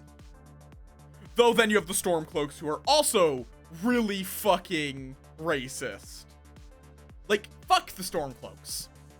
Skyrim, I am of the mindset you should pick the Imperials. Especially because Ulfric is a lying asshole. You can literally ask the dead guy he killed.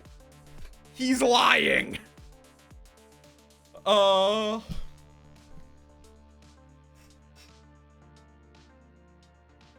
we're discussing racist elves. And now racist Nords. While playing Brotato and maybe other roguelikes.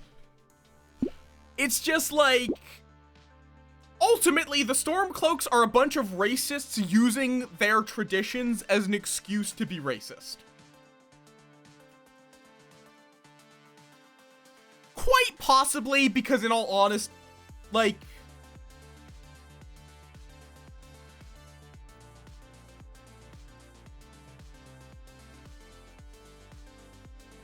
yeah, it's like, realistically, the only reason I would see that you should that you could consider picking Stormcloak, is if you were a Nord.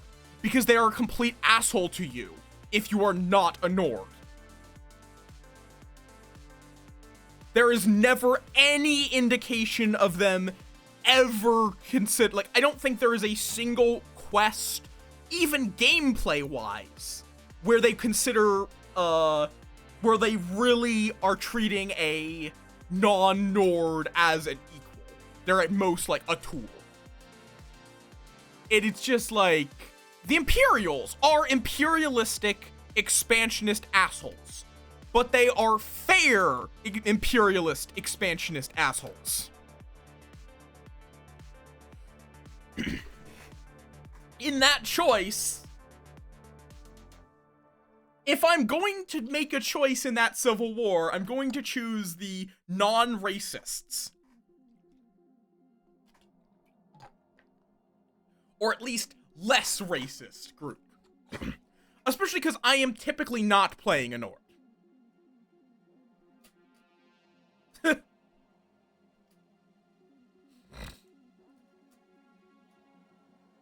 That is also very possible, yeah.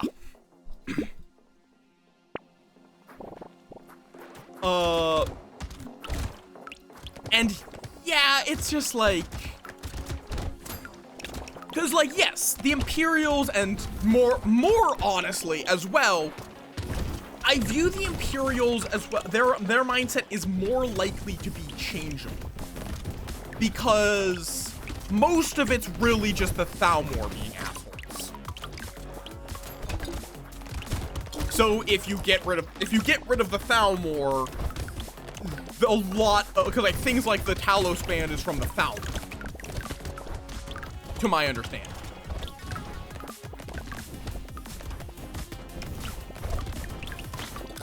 That's understandable. And it's like, I don't like the Imperials, but I like the Stormcloaks less.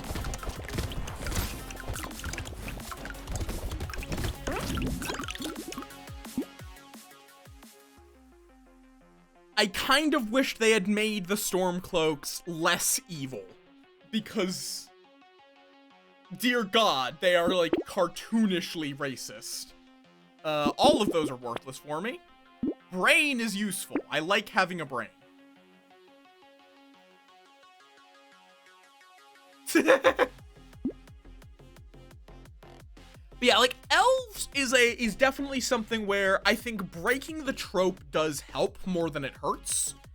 But I think, because, like, I think the elves, though, really, what to me defines an elf is just their long lifespan.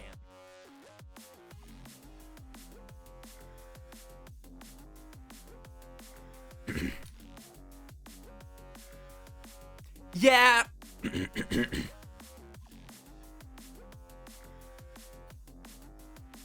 Like, in all honesty, Skyrim is pretty fucked, even no matter who won.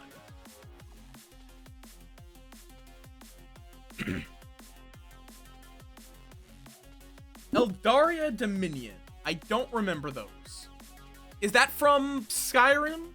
Or Elder Scrolls? Because I only really know Skyrim. I know a bit outside of it, but... yeah, Riften is fucked. Are you talking about the Thalmors? Aldmeri, got it. Yeah, no, they are complete assholes. I am of the mindset that that's what I was saying earlier of, like, I think the Imperials are mostly fucked because of the Thalmor. But there is, even within the Imperials, there is a distaste for the Thalmor. So it seems a lot more,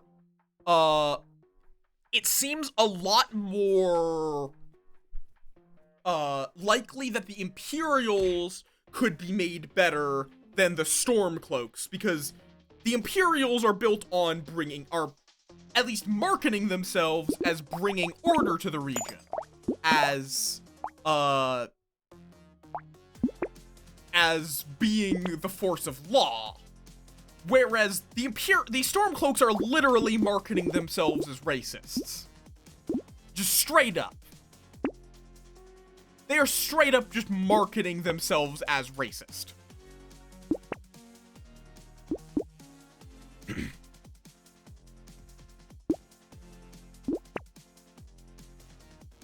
Yeah. Especially when said racist is also literally, he's even breaking their own traditions. That's the other big thing, is there are the whole thing about them holding true to their traditions. Ulfric murdered the High King by the Nord's own traditions.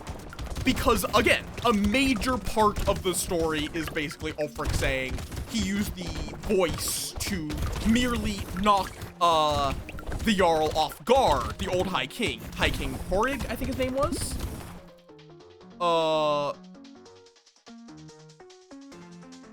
And then killed him through proper combat. Whereas the Imperials are claiming, no, you just ripped him apart with the voice. You can ask the guy in Sovngarde, and he will tell you that he was killed by Ulfric using the voice. Like, martial combat. That is generally how the Nord view is. Like, no magic, no stealth, just two men. To be fair, we don't know what shout he used. No, because here's the thing. That is what the Imperials are claiming. The Stormcloaks are saying, no, he killed him in honorable combat. He just merely used the voice to, knock them off guard. I think, here's the thing, Sovngarde is just merely the afterlife for warriors. I don't believe the Nord Sovngarde has the, like, Valhalla, you must die in martial combats.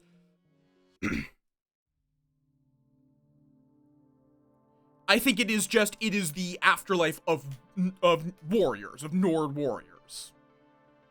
Not necessarily Nord warriors that died in honorable combat.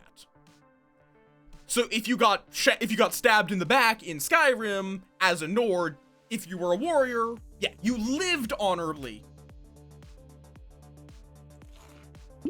Like, on the other hand, like, oh, does Ulfric actually use shout? I guess that would make sense for him to actually use the shouts when you fight him. But, on the other hand, I have absolutely killed people with Fus Roda.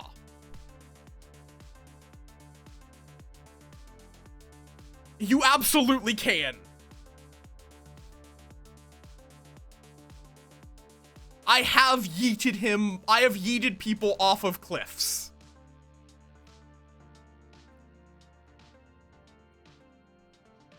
I've killed people in fucking Whiterun, Blossom, using Fus Roda.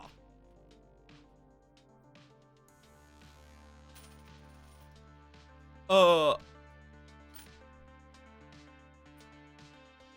there's no dam. But it is a tiered city, kind of like Minas Tirith.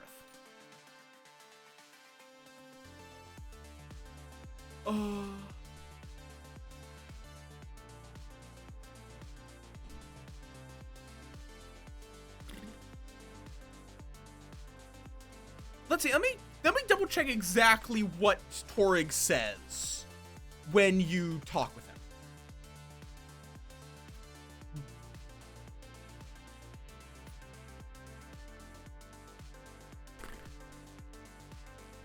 Okay, no, he does just say with savage shouts.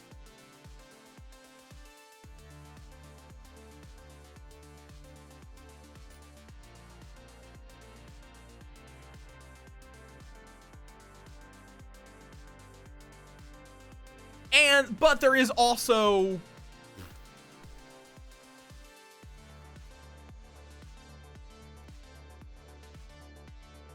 Yeah, it's also questionable because, like, here, the other big thing is that Torrig was not a martial leader. He was just a civilian. He was not like a soldier. Which would make it more likely that something like a Fusroda would do more than knock him just off his feet. Because we don't know a lot of the context. But I would at the very least do not think that it justifies all, like, his cause does not justify his actions. He's an asshole.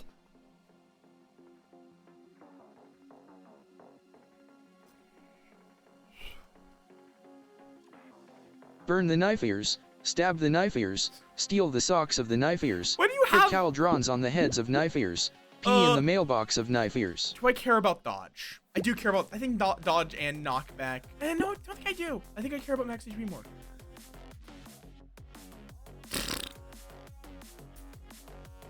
True.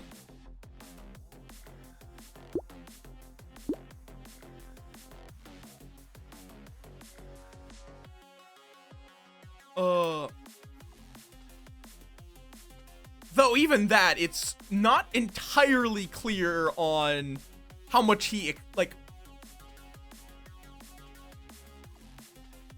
I'm not even fully confident on how the challenge was issued. Oh no, he did accept, according to, at least according to Ulfric.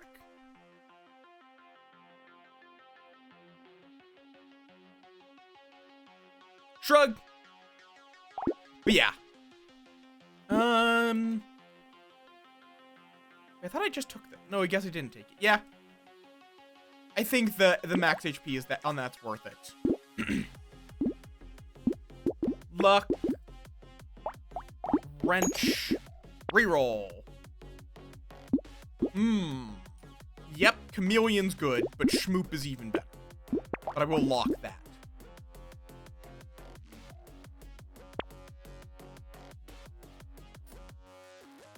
Snail. Minus enemy speed at the cost of my own speed, lowering by less.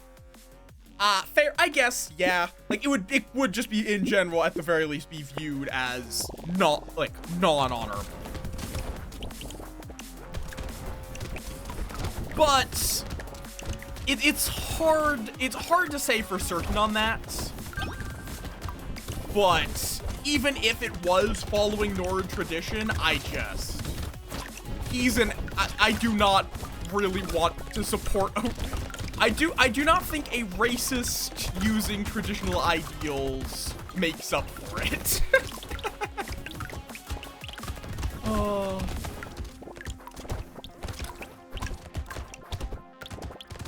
But yeah, it is an interesting whole thing. But I will be curious if there is a canon acknowledgement.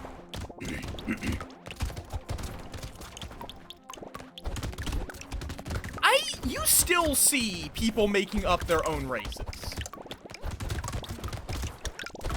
Like, it is typically, there is usually a couple mixed in. That doesn't do anything for me. I think I'm gonna reroll that. I guess I'll just take the skull. Oh. That's really good, because explosion does affect my, explosion turrets. By lock. Reroll. Plant is also really nice. Wait. I unlocked something, didn't I? That's fair. I mean, it's always, here's the thing. People will sometimes say, oh, we are about to have ads. That they remember things being better, but there's a bit of confirmation bias in that.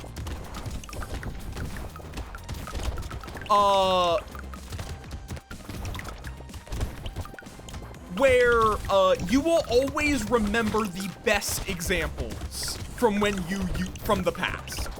You're not rewatching the shit, like, so a lot of people mourn how modern day anime is so terrible compared to the old stuff. No, you're just only remembering the good anime. You're remembering, like, you're remembering things like My Neighbor Totoro,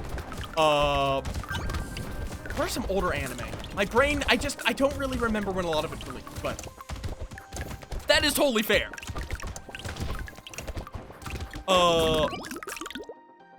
This is like, yes, those were probably better than a lot of modern day stuff, but there was a lot of trash back then too. I never watched Sailor Moon, so I can't speak on its quality myself.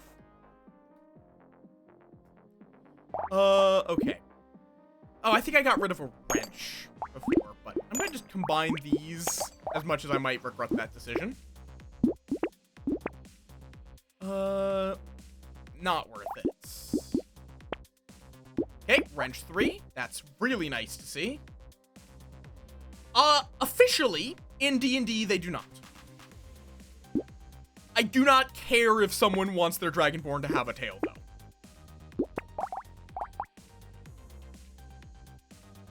though. Ah, God. Cause, like, officially, their Dragonborns are a lot more limited than people think they are. Because, like, also, Dragonborns canonically are all that coppery orange-red. It's the more vibrant color, basically because the dragon blood is just very dilute. But again, if someone wants to be a colored dragon, oh yeah, no, it's a whole thing. I can't bring myself to care, but it is usually more on the creepy side than anything else. Like, again, by official D&D rules, yes, the canonical Dragonborn is just going to be that muted orange copper. D&D discussion, anime discussion, coming here from Skyrim discussion. Though they have backtracked that a bit, specifically with Gem Dragonborn. Gem Dragonborn seem like they break that rule. If you're a Gem Dragonborn, canonically, you seem to actually get the colors from your draconic heritage.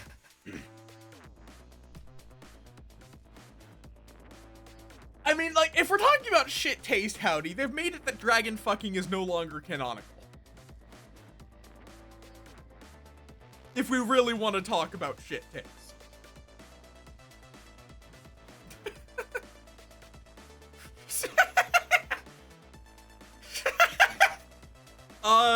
Dragonborns used to be explicitly half dragons.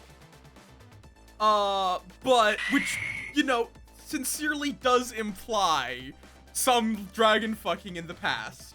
Now, a Dragonborn can be created through, non-fucking methods, such as a dragon giving a blood infusion, basically, and their blessing.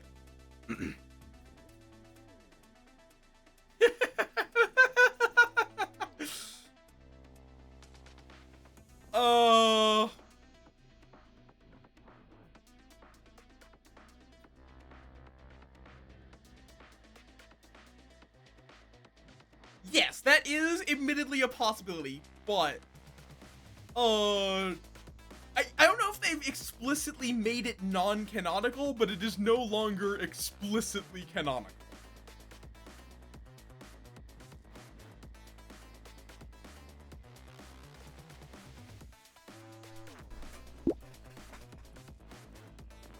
And I mean, like, Howdy has exploded for redacted reasons. Oh, great, we're on the boss. I got distracted by our nonsensical conversation, so I didn't actually notice this. Which I am just here to run away and let my turrets do all the work. I have literally automated my own job.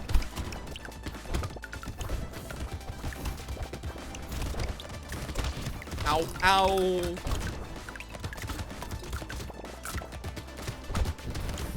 I got less turrets than I would have liked, though.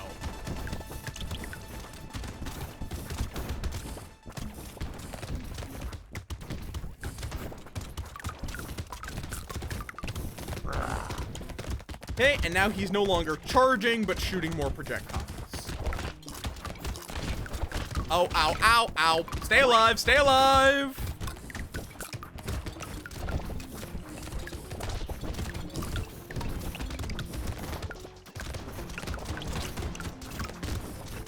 Okay. Just stay far away. Ow. Ow. Ow. And dead. Yoink. I mean, actually, with the new D&D rules, I think you can make a half kobold officially. Okay, I have to, right? I have to, right? I think I'm legally obligated to cap my HP at 69.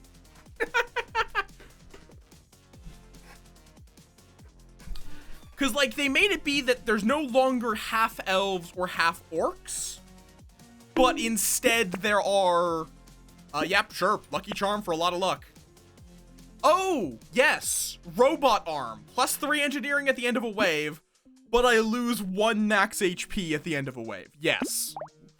I will need to get some extra max HP, but that is absolutely worth it. Okay, let's just upgrade this into another explosive turret. Why are you bonking them? Oh, right, because they're trying to fuck dragons. Right, forgot about that. Okay, do I want the bat? I don't want the bat. Also, welcome back, McAwesome. No. That's going to be good just to make up for the max HP loss. Well, here's the thing, Howdy. No. Handcuffs puts a cap on your max HP. It doesn't lock your max HP. So your stat can go as high as you would like, and it can lower below that cap. But you'll never actually benefit from having more than 69 HP.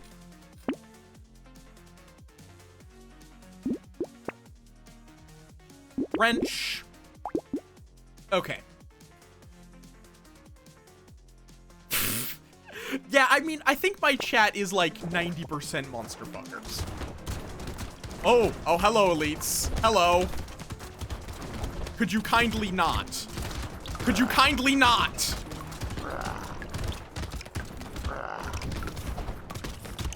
Kindly fuck the fuck off.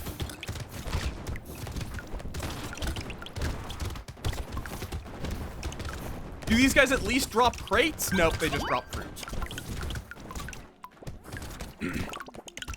I would say I qualify as a monster. I don't know, I just think I qualify as a monster for some reason. I feel like people do ask how dragon lords are.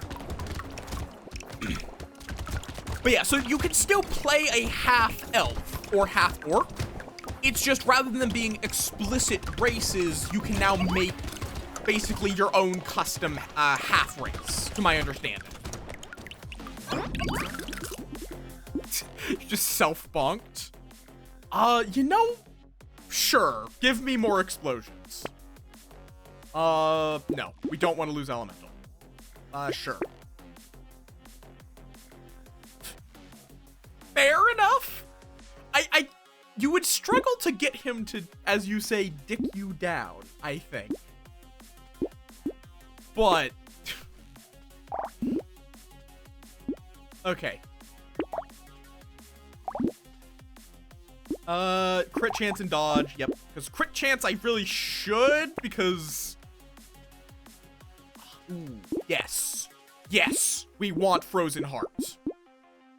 Snowball is also great. And then we're gonna want the warrior helmet.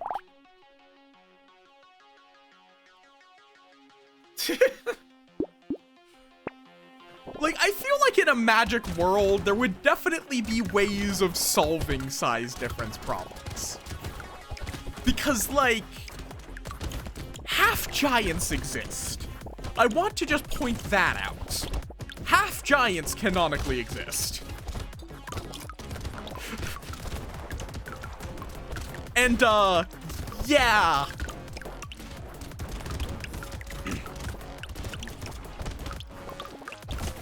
That's going to be, that would be something. Yeah. I guess you're not, that would not necessarily apply to dragons. These are going to be a problem, because I can barely break the eggs, and my turrets are only maybe going to be close enough to pop them. I think the issue is your internal organs, Howdy. No, not worth it. Not at all worth it. Warrior helmet. Oh, damn it. I should have gotten that. Free landmines.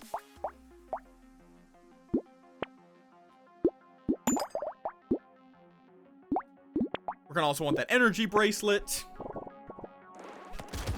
Those are in the same egg group, aren't they?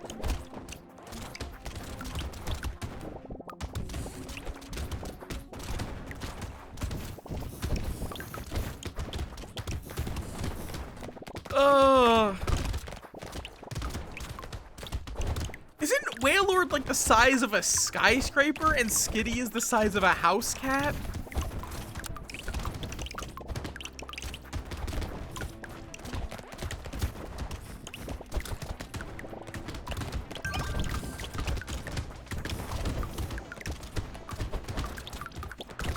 Yeah, that doesn't seem like it would end very well. There's a lot of Pokemon that once you realize the size, it begs questions.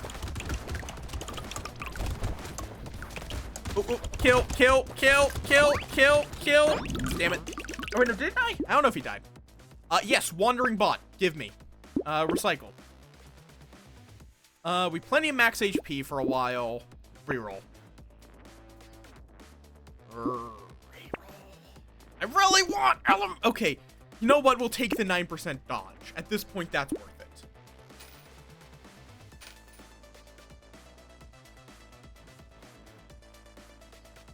it. I mean, fair enough.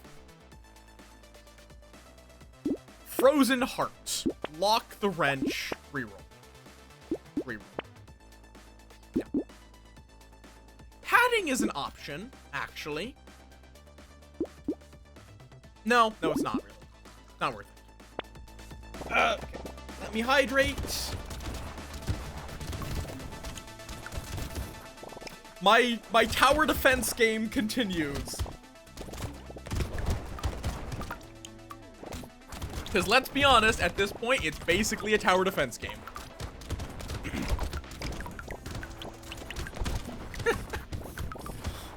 Howdy, I don't think it's necessarily cowardice, it's more like risk of explosion. Bonk.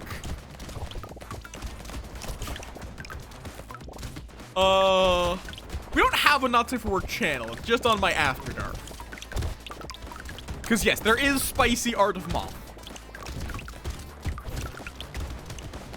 It is linked, my After Dark Blue Sky is linked on my regular Blue Sky.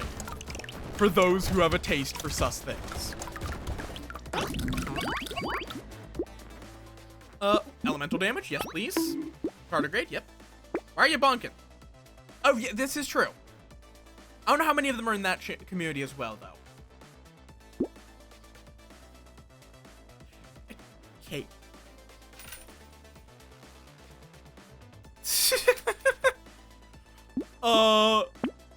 Like, it was going to happen sooner or later. And I hope that just because there is one bit of art doesn't mean people will feel like they can't make more. More elemental damage. Okay, so my structures have a casual 250% increased attack speed. Fair.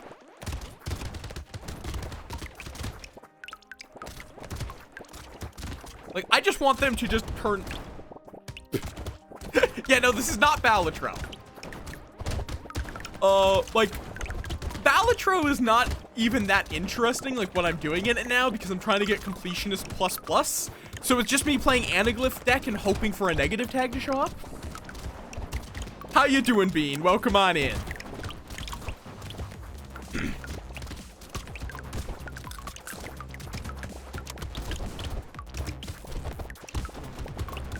We're doing brotato. It's not silk. It's not a moth game at all. It's about bros and tatoes. The question is, do I switch to another? Do I switch to another roguelike at some point? Are you implying that everyone will just fuck the demons? Sure, more rip and tear. I feel like that would thus be their willingness to fuck the demons and more their ability to fuck the demons. Like, most people do not have demons on speed dial. Reroll. More elemental damage. That is not useful. Laser turret, wrench. Reroll.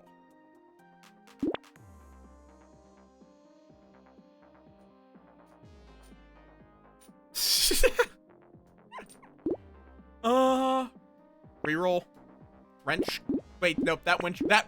Yes, that wrench you wife with. Well, here's the other problem, Rax.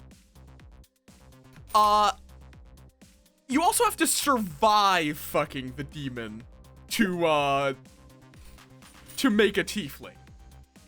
That's the other hard part.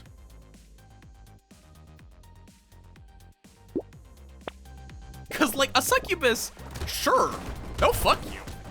You're not necessarily going to survive that experience.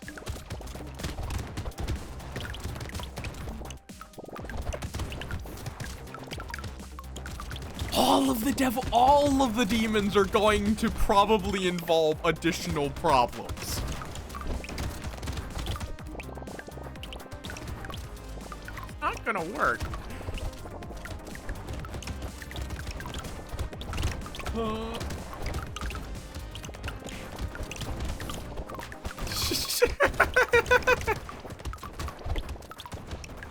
Like, I mean, if it's a demon of wrath, you're not going to get I don't know if they would even have the right parts for that. They're just there to do the violence.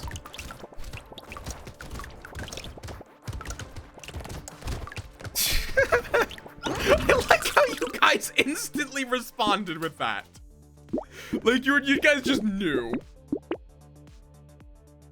Okay, I guess you're not entirely wrong on that. Also, I am canonically a devil, in all fairness.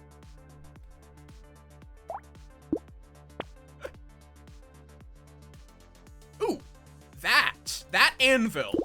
These are both getting locked in. This will let me get my last few weapons upgraded.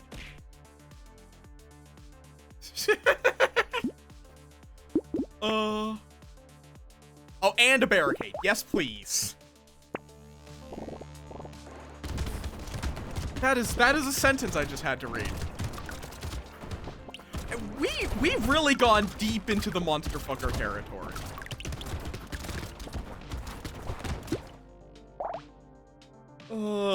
One second.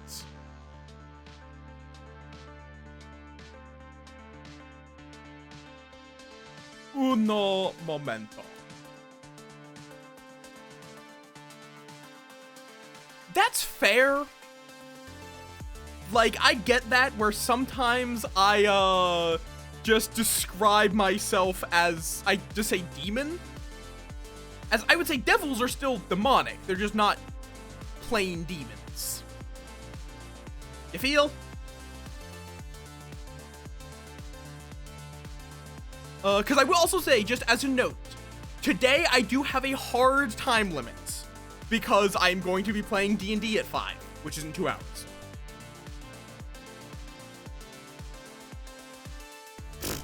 I mean, it's pretty simple in most settings. If it makes a contract with you, it's probably a devil.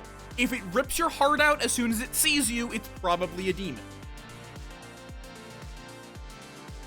No, I will not be streaming D&D. I am not currently confident enough.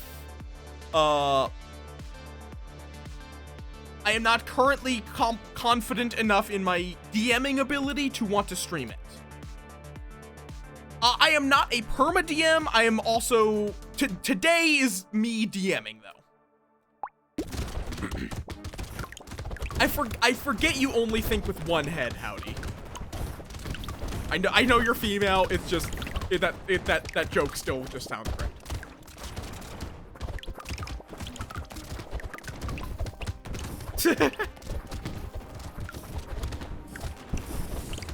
But it's like, here's the weird thing.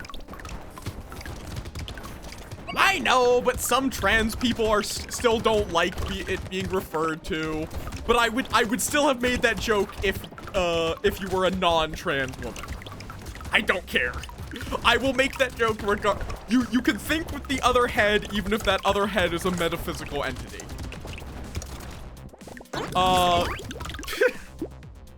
You're already fucking metaphysical entities. Why not have a metaphysical dick?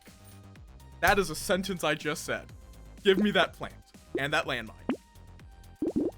Give me that anvil. That is a weird effect. A cool one, but a weird effect.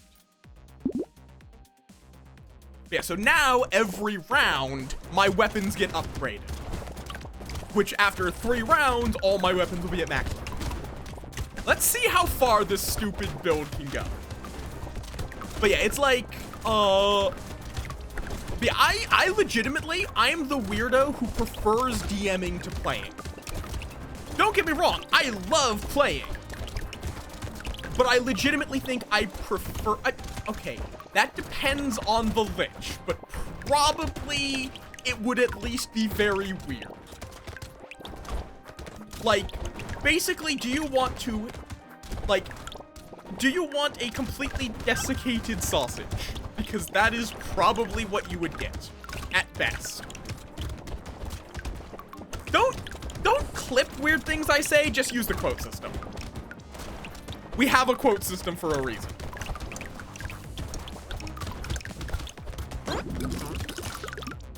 Okay, I'm starting to take too much damage. I'll take the sad tomato. That's actually probably worth it. Elemental damage. Barricade. Reroll. Reroll.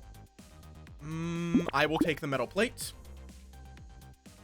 But it's like, in terms of lich fuckery, it's, cause like, as well, there's a lot of different variants on liches. Because lich as a concept is somewhat undead entity that feeds off of souls for eternal life. Don't clip it, legitimately. I will delete the clip because I don't want my clips to be flooded with quotes.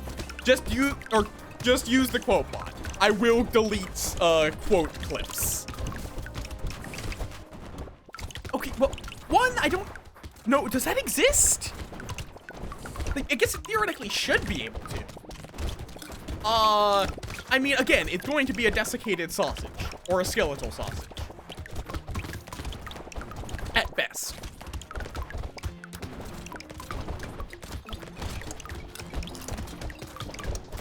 Because, like, we have a quote system. It's 50 channel points. If you don't have 50 channel points, just wait like 5 seconds.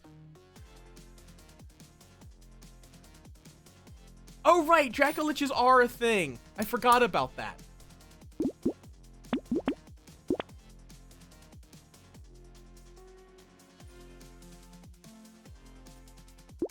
Skella. Yes, I know where you heard that.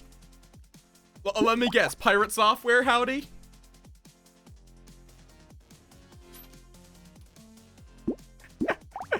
Because yes, skillepathy. They communicate with your skeleton via skillepathy. Skillapathy? It could be both as well. It could be that someone put it on pirate software from Tumblr.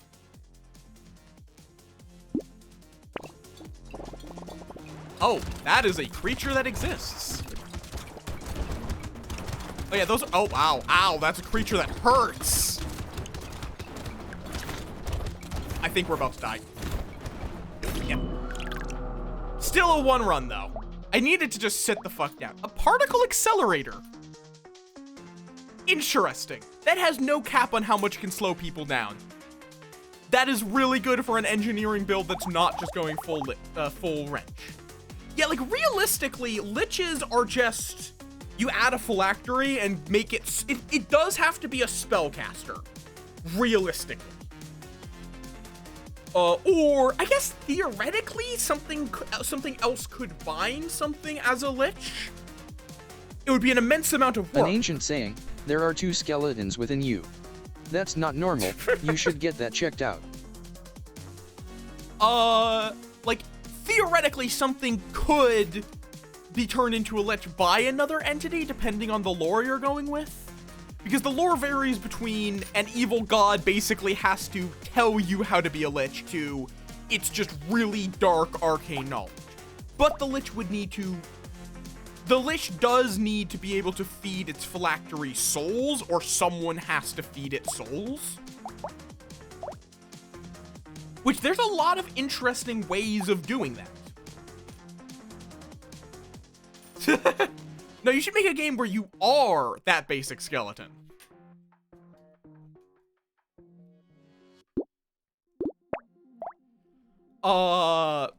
Legitimately as well, like, I think there's... Yeah. As well, I also do enjoy, like, phylacteries, because you can do a lot of fun shit with phylacteries. Like, you can make, something I think would legitimately be interesting is playing a Warforged Warlock, that has a Patron of the Undying, where you are literally a walking phylactery for a lich.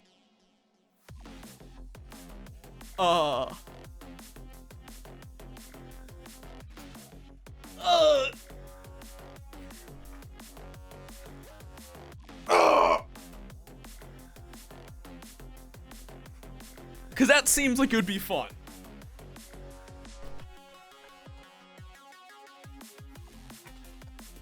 Okay, so now here's the question. Do we switch to another roguelike?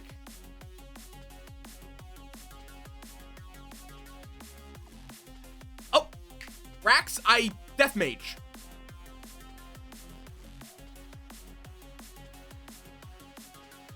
I think I know that. That is, I was a Death Mage when I reincarnated. I need to reread that. It's been ages, and it was not finished when I read it last. So, I'm surprised you know about that one. That's the first time I've seen anyone know it, actually.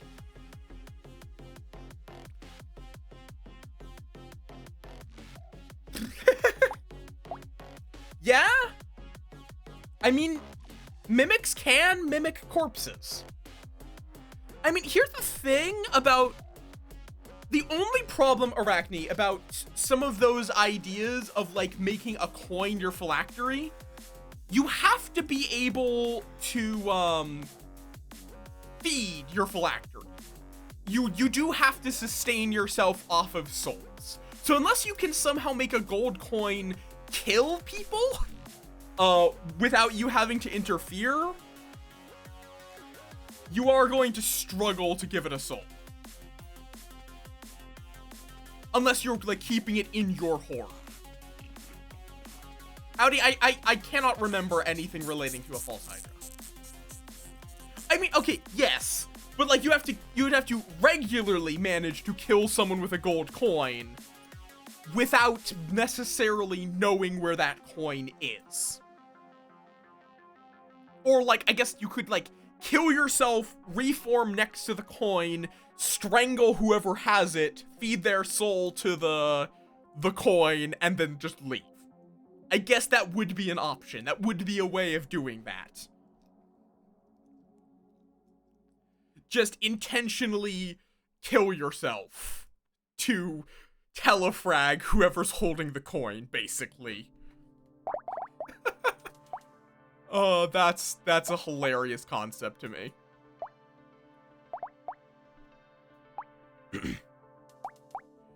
So yeah, here's the question. Do we stick with, Brotato, or do we play a different roguelike? Opinions? Because I can only really switch to one more at most, because I'm going to want to wrap up in about an hour.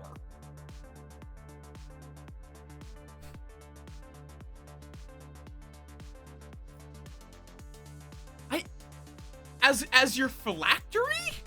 Because you don't, like, you don't have to, like, beat them to death with your phylactery.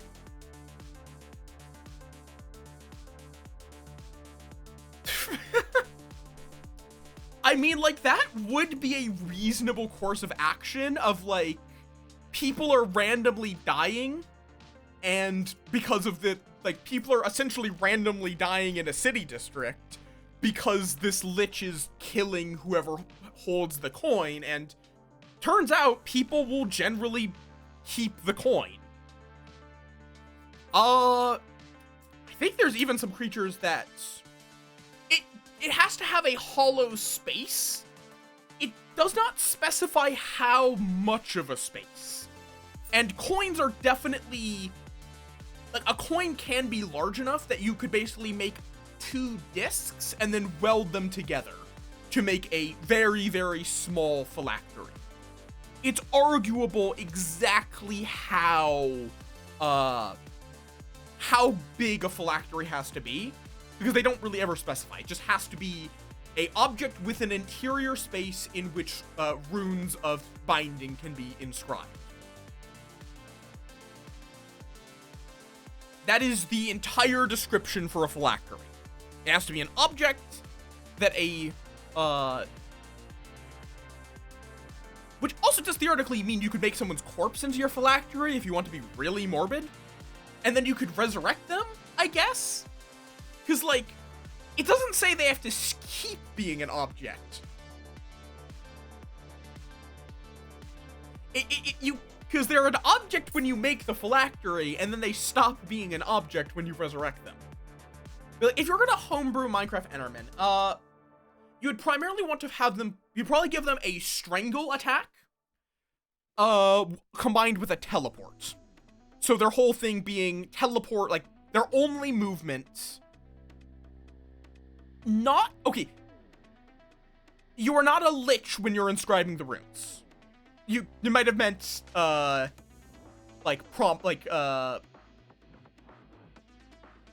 have meant, like, possible lich rather than prominent, but, it's not explicitly stated. Like, I think, theoretically, anyone could bind themselves to a properly prepared phylactery. It's just people will generally only bind themselves to people only generally make a phylactery if they're using it for their own eternal life. It is not an easy process. Like, I think, like, you need to get rare materials, you need strong sources of magic. Really? Make some news, Lamp. The power of line breaks! And also, Rax, any lich, like, most prospective liches are going to be mages of extreme caliber. Like, level 20, like, level 15, 20 wizard kind of, excessive power. They can just polymorph. Because any good lich is not going to trust anyone else. With scribing. I mean, you could trade information about how to become a lich to some greedy mages. Watch them get killed by an adventurer a century or two afterwards. Because, like, remember that if a single rune is wrong, and then you literally just kill yourself. Like, you kill yourself as part of becoming a lich. So, most liches... Well, it would be a... Wait, but they could use true polymorph. Could you just polymorph into a lich? Wait. Well, wait, no. Then you would then be a lich with no phylactery. Which would make you a powerful spellcaster, but you would not be able to resurrect. Which basically defeats the point. Because you're already a powerful spellcaster. So you would still need to make a phylactery. And actually, no, at that point, you would have lost your soul, most likely. Because you'd be a lich, which liches have no souls, so... Yeah, it's like... You can polymorph into a lich, but there wouldn't really be a point as a prospective lich. Why are you objecting? Okay, you wouldn't have your own soul anymore.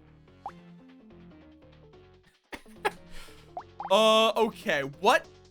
So I'm gonna say, because I don't have like a clear idea for like what other roguelike I would swap to, let me look at my roguelike library. I have 104 of them, so like I'm not gonna list every single one. But like, Cultist Sim is not. Like, I could check out that Cubed and Dangerous, which is a new one that I got given a key for. I don't think I'm feeling Slay the Spire. You. What? Quack, why do you just keep saying you?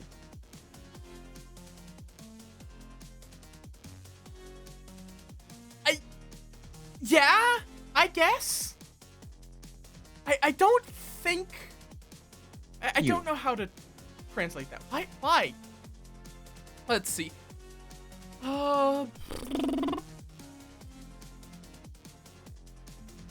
Yeah, I think I'm just gonna stick to more Brotato, especially because Brotato is something I can pay attention to chat while we're talking about D&D.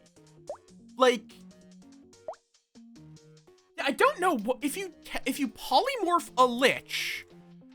I'm now before we get into it, I now have to research this. If you polymorph a lich, do they lose their ability to... Thank you for the follow, Quack. You. Do they lose their ability to rejuvenate? Which is is what lets them reform at their phylactery. Do they?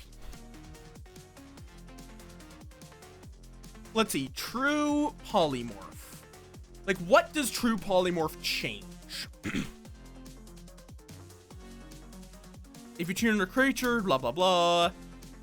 The target's game statistics, including mental ability scores, are replaced by the statistics of the new form. It retains its alignment and personality.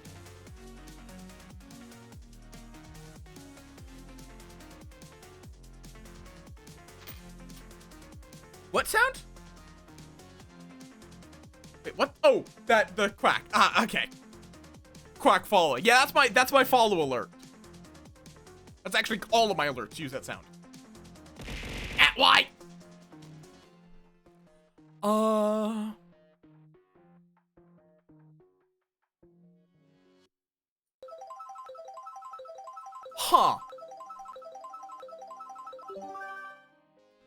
Yeah, okay, so I think theoretically, by rules, if you polymorph a lich into another form and make it permanent, it would have to be made permanent. But if you can hold it on the lich for a full hour and turn them into like a bunny rabbit, I think by the rules they would lose their rejuvenation ability.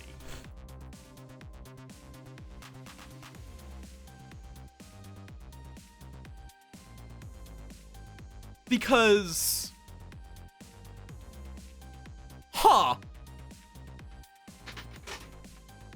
Though it's not explicit about if it would lose its abilities. it says that it would lose its ability to take actions. It would lose its its mental ability scores. But would it lose its ability to rejuvenate? Because, like, otherwise, theoretically, it would still be able to...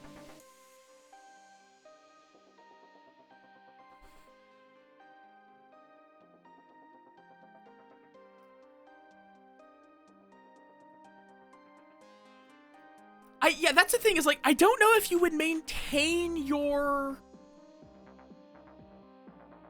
I don't know if you would maintain your phylactery connection. Because it can't speak, cast spells, or take any other action that requires hands or speech unless its new form is capable of such actions. But would it keep its spell list?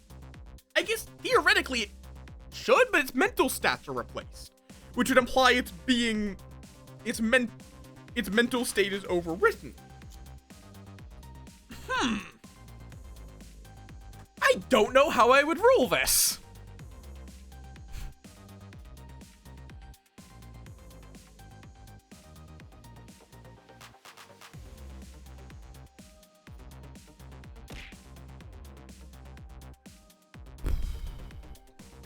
Yeah, like, though if it has an arcane focus handy, like, I think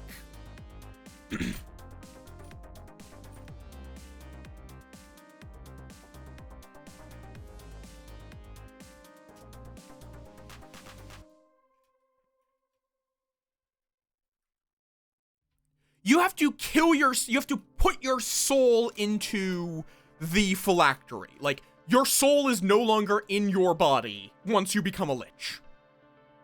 Which, here's the other big thing, is you probably stop being fully you when you become a lich, to some degree. There is some loss of humanity.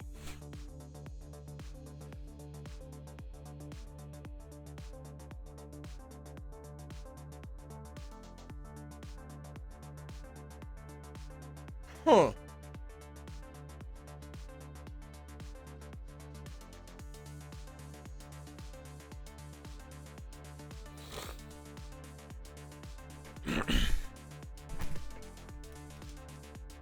Because, like, also, this is a little unclear if it's... like, if it's... the spell lasts for the duration or until it drops to 0 hit points or dies. If you concentrate on the spell for the full duration, the spell lasts until it is dispelled.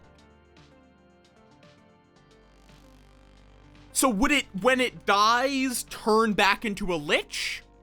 Or would it, lasting until it's dispelled, mean that includes being stabbed?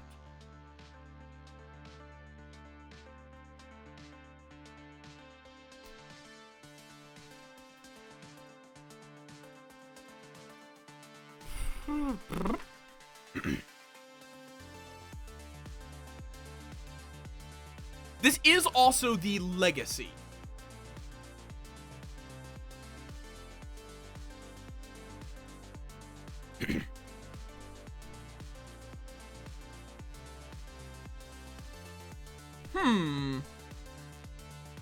So the 5.5 might change True Polymorph.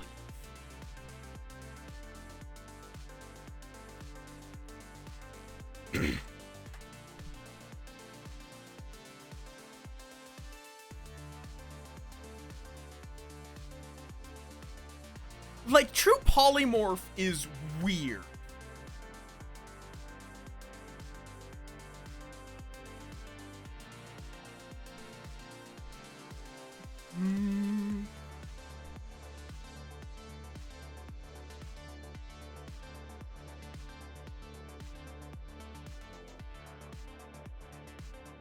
That is totally fair, Makasam. You have a good food.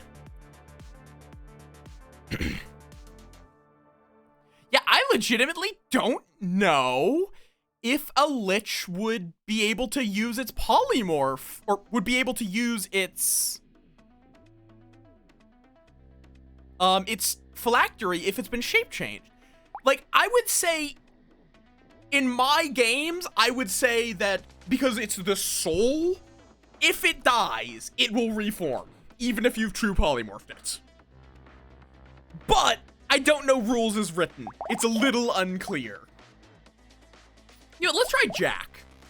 Jack is weird in that it's just... no. You can force someone into true polymorph. It's not necessarily easy, but, you can go along with it. Oh, wait, no, true polymorph is just, you do it. There is no, yeah, it's literally just...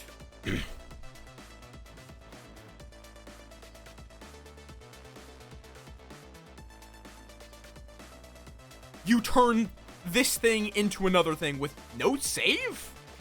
Yeah, okay. Oh, wait, no. An unwilling creature can make a wisdom saving throw, and if it succeeds, isn't affected. So yes. It also has no effect on a shape changer or a creature with 0 hit points. So you can't turn a corpse into a stronger creature to loot it. I like how they just were like, okay, we just don't want to deal with that. If you try to polymorph a shape changer, it just does not work. But let's try Jack. So Jack does more damage against bosses and elites, gets more materials dropped, has 70% less enemies though, but more enemy health and more enemy damage. No, a phylactery is quite hard to break. Phylacteries usually have to be, basically, like, a phylactery usually is a it must be destroyed in the same fires in which it was forged kind of situation. It is generally very hard to break a phylactery. Like, the entire campaign can just be, how the fuck do we break this? What do we want? I think I want to do gun. Let's just go with the revolver. On Danger 2. Gun. Which the revolver's whole thing is that it shoots pretty fast for the first 6 shots, but then it has to reload.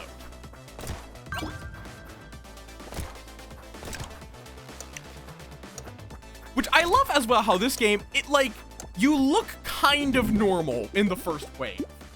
And then it just gets stupider and stupider. Just give me some range damage. I guess, sure, give me another revolver. Sure, 3 revolvers. And so we'll want that lumberjack shirt because, it's just good. Well, I have no idea. Yeah, you can polymorph you are allowed to polymorph an object with true polymorph. I have no idea how that would, I don't know how that would work. Wait, no, oh, wait, no. Yeah, I don't know. This is asking questions I do not have answers for. Give me some luck. Bam. Double barrel shotgun.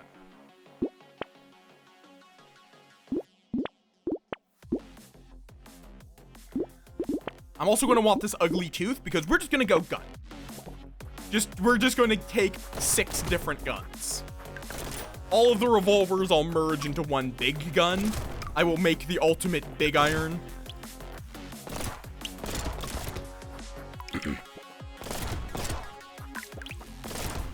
It's like, would that thing... Yeah, like, I feel like they didn't account for polymorphing lich-related stuff. Shrug. Recycle. I will want some range upgrades, but I can do better than that for range. More luck. Okay. Double barrel, SMG, reroll. That's a laser gun, which is also, this game does have set bonuses, so just having the guns massively increases my range. The more guns you have, the higher your range gets. And that's true of all of the weapon tags. So engineering-based weapons will boost your engineering. Elemental weapons boost elemental. Some have weirder effects, like primitive give you max HP.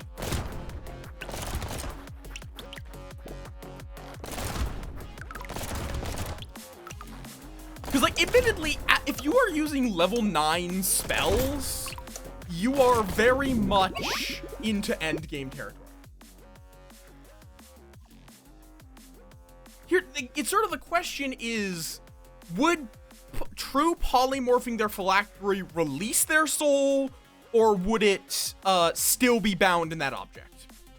Because if it releases their soul, they're just in the afterlife now. Or their soul is. You functionally destroyed it. Oh, that's also really good this early. Whereas, if the soul is still in the phylactery, it's still a phylactery, essentially. Essentially, are those runes of binding only required to put the soul into it?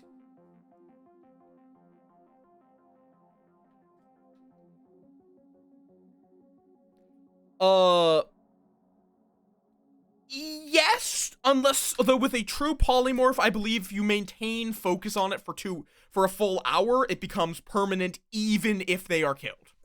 But I'm not fully confident on that, it's written ambiguously.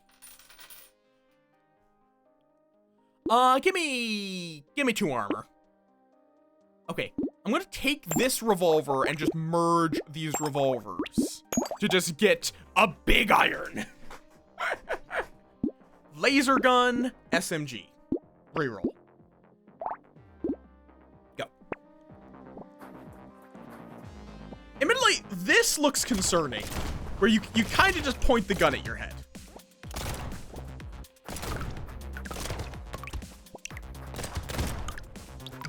Like, that is a rules nightmare. Please never try to true polymorph a lich.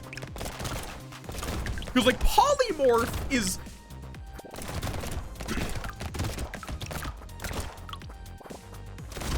It's like, that's questionable. Because, like, the rabbit lich's soul should still be in the phylactery, which should mean it would be able to reform. Though also, good fucking luck true polymorphing a lich. They have legendary resistances for a reason.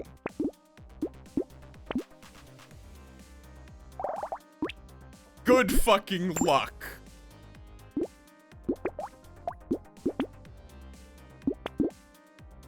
Ooh, honey.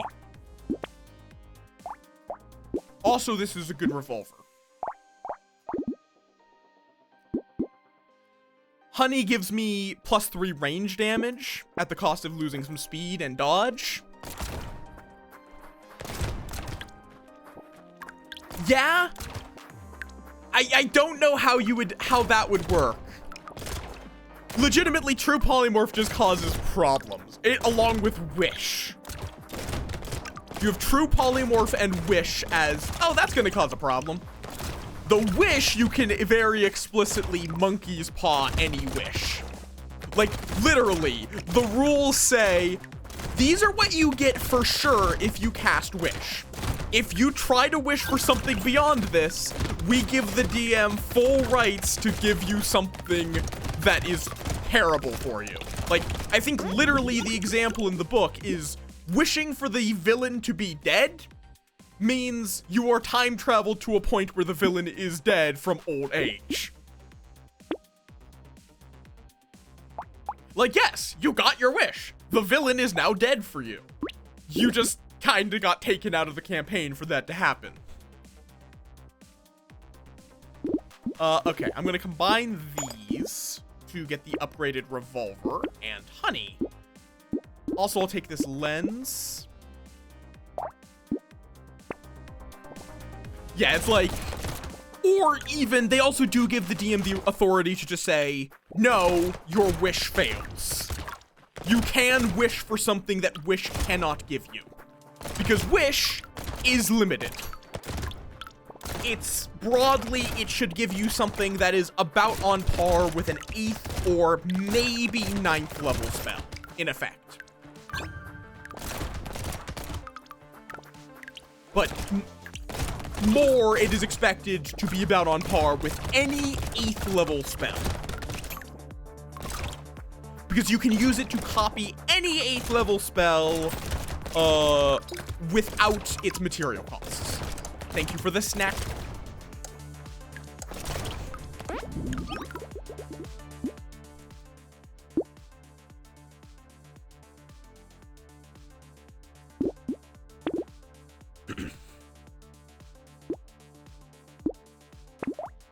Time cost? Slime? Banner, sure. Range and attack speed, because we want attack speed. Also, we want the medical gun. So we combine those, and bam, medical gun. Gun of medicine. Yeah, this early, that is worth it. That is also worth it, because we're not going elemental. I'm gonna take this sharp bullet. Honestly. Getting a pierce that quickly, like, pierce makes, it makes your projectiles pierce, which is really good.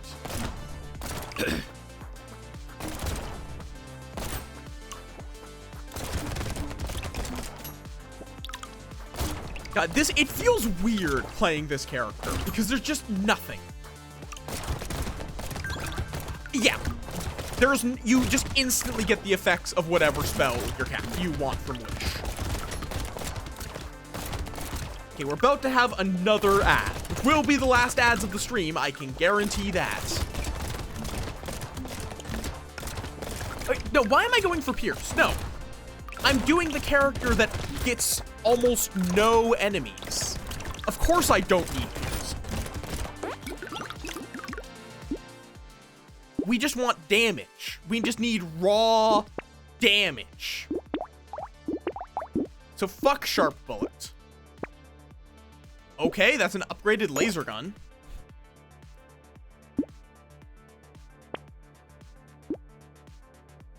You know what? I will take mouse.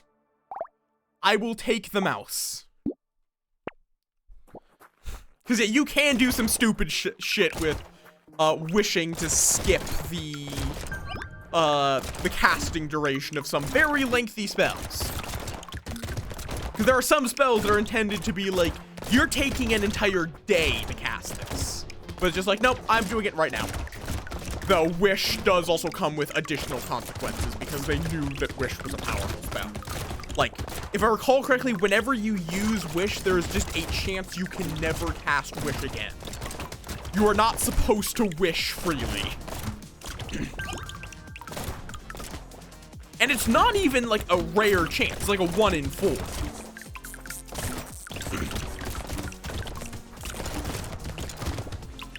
Thank you for the hydrate. Ah.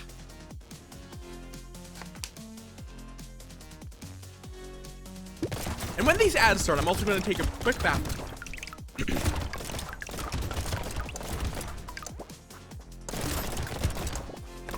Is that the case? Okay.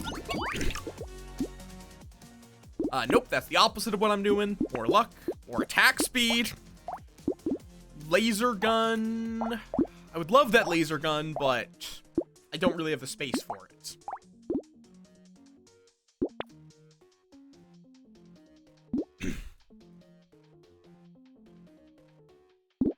I don't really want to use Piggy Bank. It's kind of annoying. Medical gun. Don't want that. Nice. I'll take a medical turret.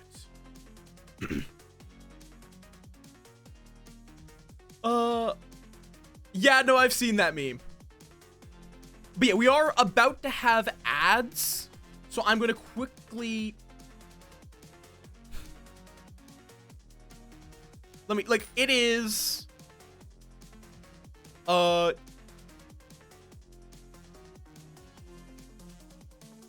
The stress of casting this... Oh, no.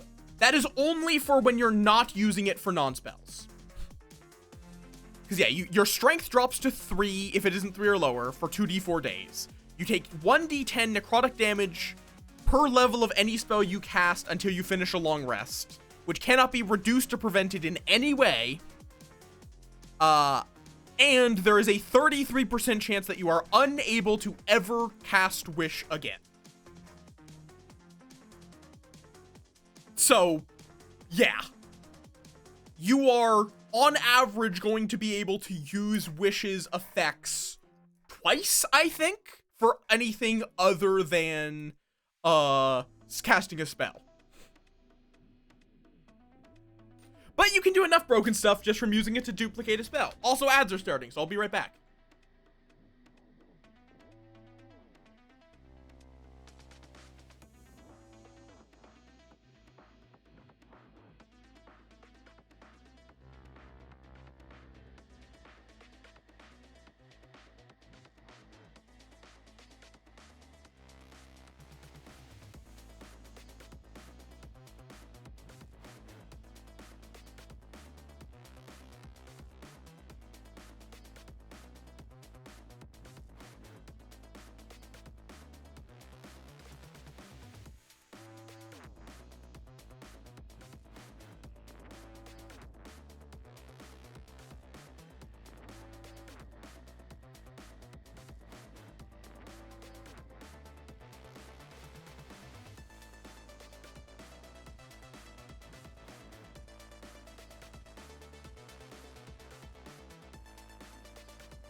And I'm back.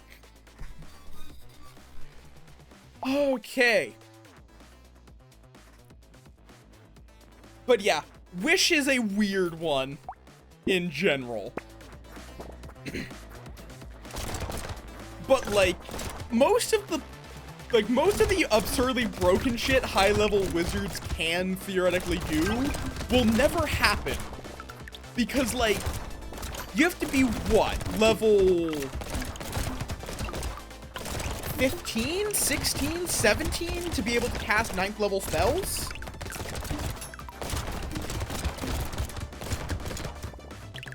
Like, you are not getting there in 99% of campaigns. Most campaigns are going to wrap up around, like, long before. Like, the one I'm currently running is designed to run to level 8.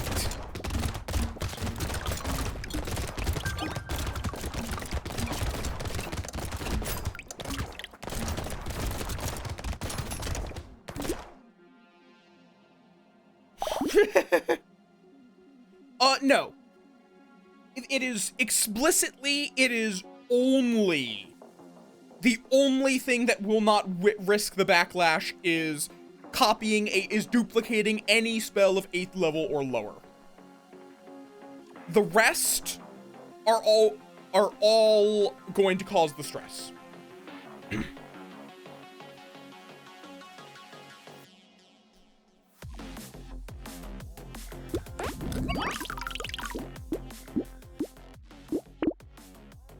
It explicitly states the stress of casting the spell to produce any effect other than duplicating another spell weakens you. And then the rest is all of the effects of that stress that we talked about before. So, Wish, as a reusable gameplay object, is copy a spell of 8th level or lower, ignoring the usual time to cast or components. Which does also mean you can make any spell other than 9th level spells into a verbal only. Into a verbal only spell using Wish. With no consequence. Why couldn't you be the next level up? Come on. Come on, man. Okay. Free reroll. Reinforced steel. Reroll. Sure. I'll take the hit to my luck. Armor dodge, both very good. More trees. God, yeah, it's just like, wait, like, let me double check this actually. Wizard D&D. What level does a wizard get 9th level spells? It's 17th. I think most campaigns are between 1st and 10th level. The one I'm currently running goes up to 8th. Really long running campaigns might go up to like 15. But most people will not stay in one campaign for that long. Nope. You Wish cannot copy 9th level spell. It can only copy 8th or below. You could make a wish to the DM for a 9th level spell. But, you are not, the default effects of Wish do not let you copy 9th level spells.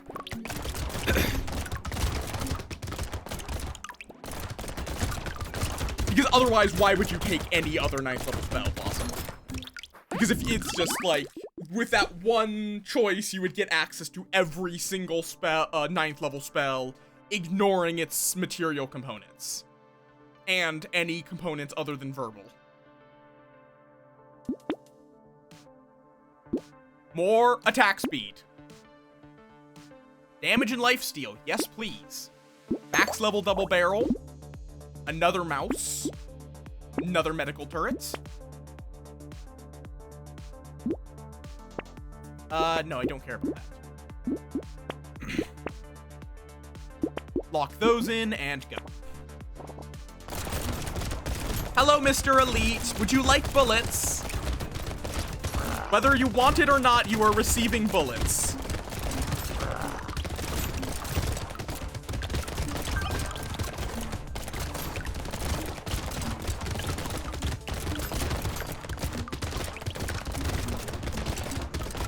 Which you technically are not required to kill the elite. The elites still die if you just let them run out of health.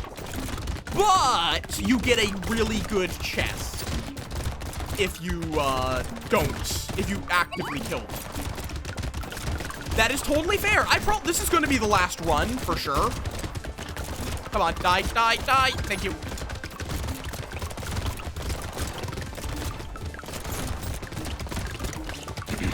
Oh, okay. This is why lifesteal is great. Because I can just keep healing. Oh, okay. We're taking that, even if I'm not currently using it. That we're not going to use. That we'll take.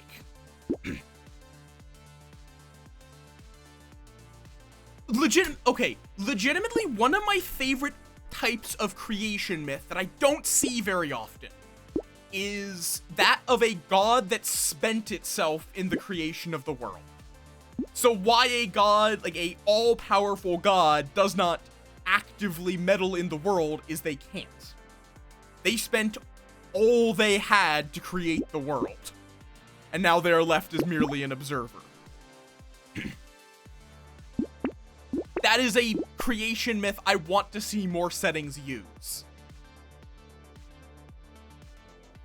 Okay, that's really good. Sure, Finn. Yeah, give me that dangerous bunny. Do I want the Cyclops worm? Yes. Yes, I do, because I have no damage increase somehow. Medical gun. We'll buy the fertilizer. And do I take a shredder? Like, I think I take a shredder and replace the revolver with it.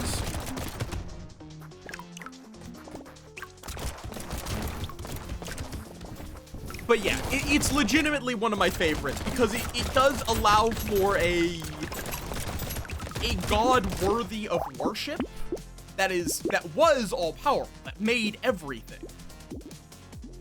But they are not refusing to help people.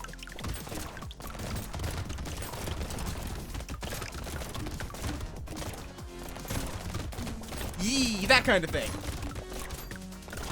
There are some real examples of it, but you just don't see it that often. You usually either get the true all-powerful entity that just doesn't give a shit about humans, or the, like, Greek pantheon of gods that are just interested only in their own domains. Which is what, like, D&D typically goes with, is there is a pantheon of gods that are just, they just embody their one thing. Reroll. Plus 4% lifesteal. I think that's gonna be a yes. Yeah. Because that gives it more. Bag is always good. Give me the upgrade to my medical gun and get rid of that revolver for a shredder. Yippee! Experimentation. Oh, coupon is just everything costs less. Do I take glass cannon? That would be a terrible idea. More rituals. Do I want another medical turret? Eh. Fair enough.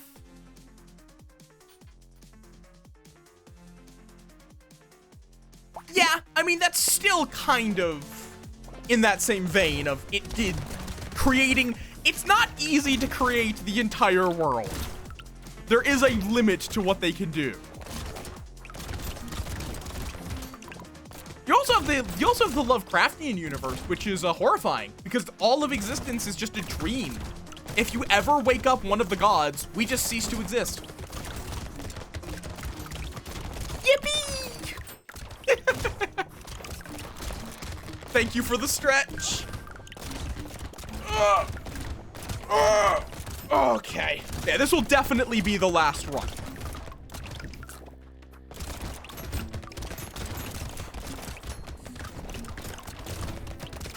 Oh, you little shit. Thank you.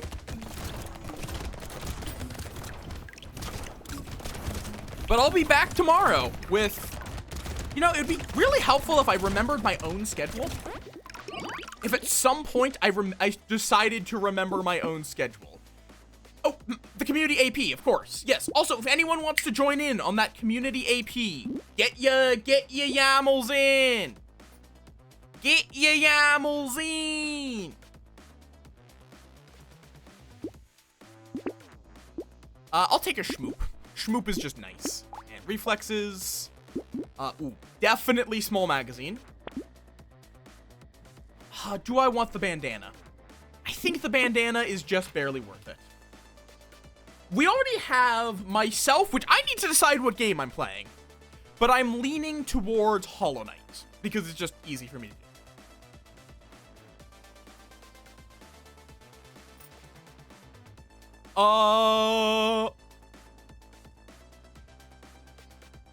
But let me check the thread. We've got Zoan, we've got Orion, we've got Reggie, we've got Rue, we've got Blossom, we've got me, of course. I obviously am going to be playing in my own AP. I'd hope that's obvious at least. As funny as that would be, I'm not taking handcuffs this early. Handcuffs this early would just fuck me up. Butterfly I will take.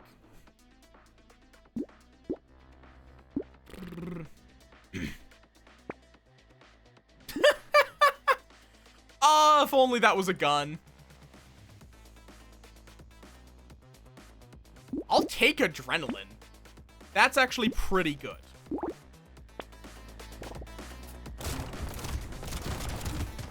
I there's a lot of in general, creation myths are interesting. Both the real ones and theory crafting your own. But yeah, I'm like slowly figuring out what I'm going to want to do for like a proper homebrewed world. Okay, also, Jack becomes kind of completely overpowered in terms of material generation if you get anything that boosts enemy count. Because he has like 300% extra materials dropped. But that's balanced by him having significantly less enemies. But you can just get items that give you more enemies.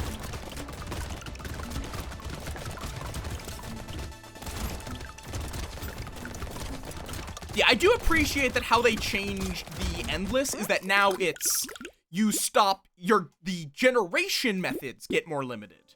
That's good. More range damage. We're just going to take that 12% damage increase. Reroll. Oh, do I? Yeah, we want damage. Reroll. Okay, that's a red laser gun. What is my piercing? There. You get a little bit of piercing damage. Oh, and red SMG. Let's grab a bat for even more life steal to get a 25% chance to heal every time we hit something. Crit chance dodge. I think that will be worth grabbing at the cost of a small bit of range. Because range is kind of like, some range is good, but excessive range doesn't really do much. Because you can just walk towards them. You can just slightly walk towards them. But yeah. That's the kind of thing, though, with, like, wishes and true polymorphs, where it's like, yeah, that's fun to discuss, but, like, realistically, what even is what is, like, the level range that would be reasonable to throw a lich at a party? I'm trying to think, like, what would be a reasonable level range for a lich to be thrown at the party?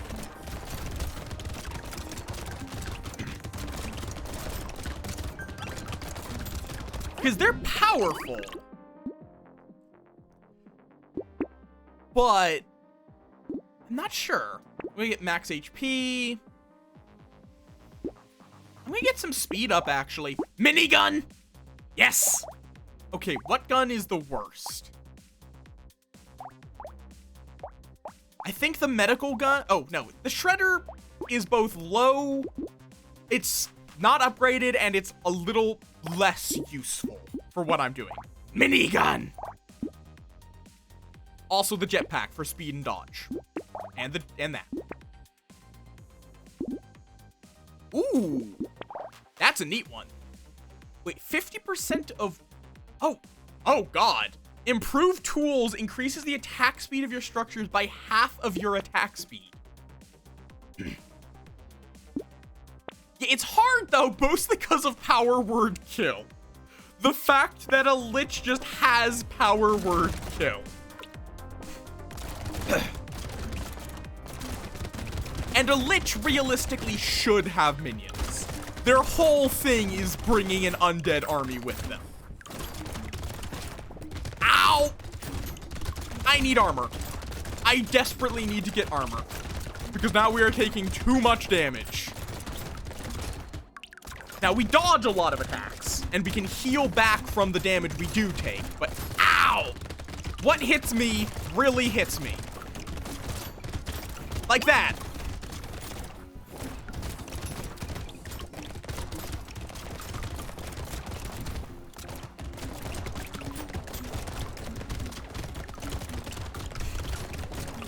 Oh, god, ow. I don't even know what's setting things on fire, but whatever it is doing work just because of Greek fire. Okay. I don't think I need that. Sure, why not? No. Please give me armor. Okay, I'm gonna take that. +2 armor is worth it. Bam, bam. Reroll. Don't need that. That's worth the -1. Bam. I don't think that's even worth it, unfortunately. Wait, that gives me some armor.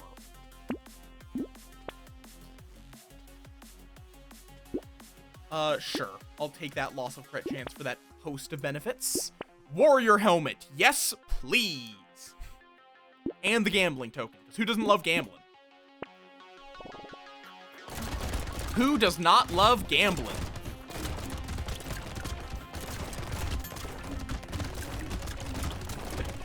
Okay.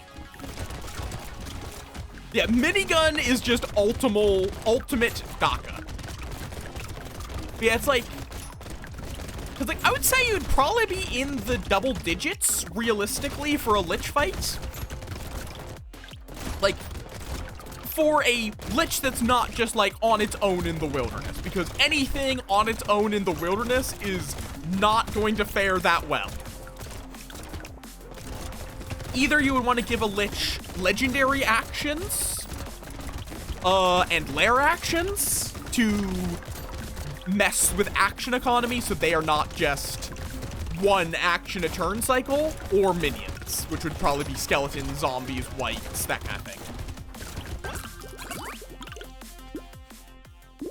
Recycle.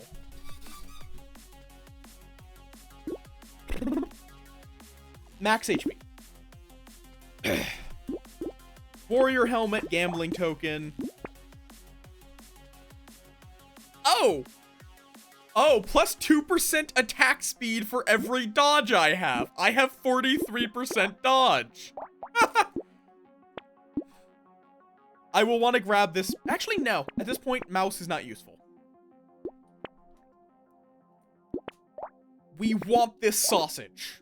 I desire that sausage.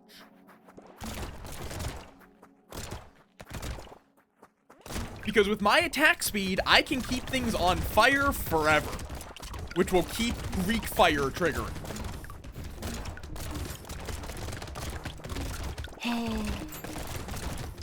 I am curious, like, do y'all have a favorite D&D class? Yeah. Like, a Lich is the ultimate of your enemies aren't stupid. Like, that is something that some DMs do. I myself could probably be better about it, but your enemies aren't stupid. If they are a sentient creature, they can use tactics. And hell, even some of the dumber ones. Like, there's the funny meme of, haha, like, I could just play a Aarakocra and fight a Tarrasque, because it has no range attacks. Hey, fun fact, enemies can use improvised weapons too. Do you want to know what an improvised weapon for a Tarrasque is? A boulder. Congratulations, you have become a chicken pancake. I would qualify Artificer as a base class, in all honesty. To me, if it is in an official, like, not homebrew supplement, that qualifies as a class. I don't know if I qualify Bloodhunter, because Bloodhunter is weird. Yeah. Ooh. Okay, these are good. But these options kind of suck. Oop, actually, no. Dodge gives us attack speed and dodge. There's that scared sausage. Metal. Reroll. Sure. Plus 40% attack speed while standing still. What could go wrong with that? What could possibly go wrong with that?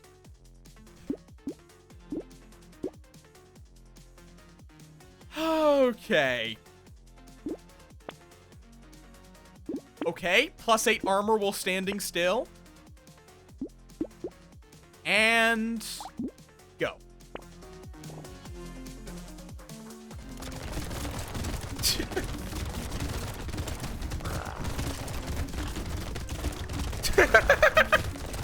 I can literally just stand here.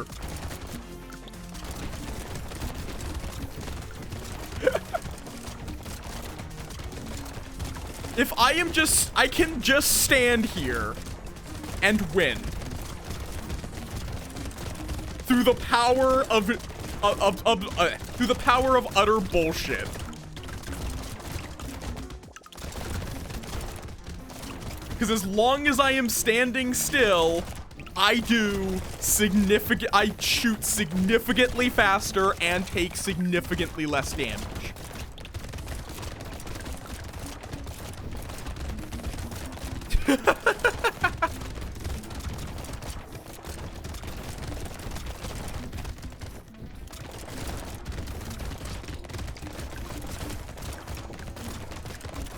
Oh, I see, D&D. I see, you're talking about Pathfinder. I forget that I've not played Pathfinder myself, so I cannot really speak on most of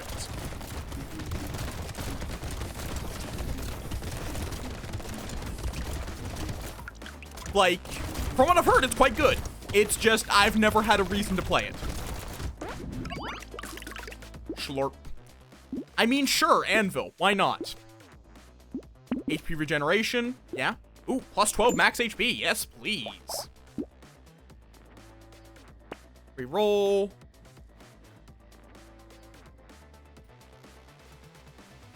I'll take the sunglasses. Silver bullets. Gummy Berserker.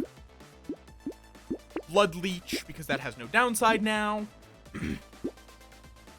Yeah, 3.5 was where Pathfinder branched out. I am aware of the history of Pathfinder because literally it was people were so upset at 4th edition that some people just said, fuck it, we'll make our own 3.5 D&D. That is basically what happened.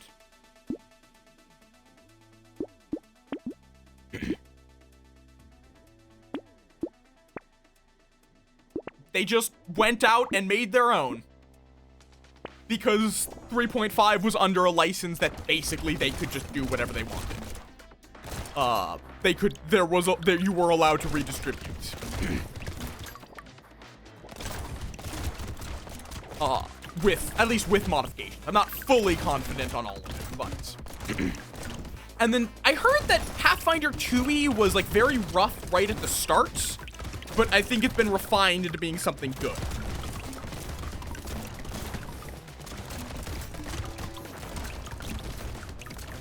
Right now, I'm skeptical about the whole shift to 5.5e that Wizards is doing, especially because, like, why are they releasing the core books separately?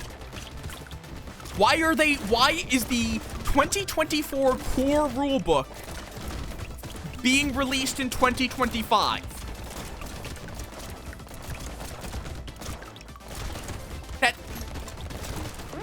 That seems like a slight issue with what you're calling it. Armor. More honey for more range damage. More range damage. Armor. Bad. Reroll. Sunglasses. Okay, this is an elite wave.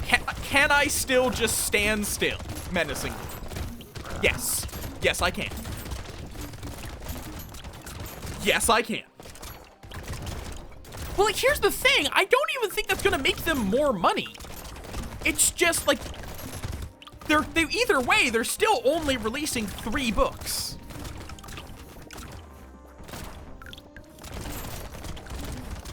Like, but yeah, a lot of the changes really seem to just kind of be, like, basically just take Tasha's Cauldron of everything and add it to the main game.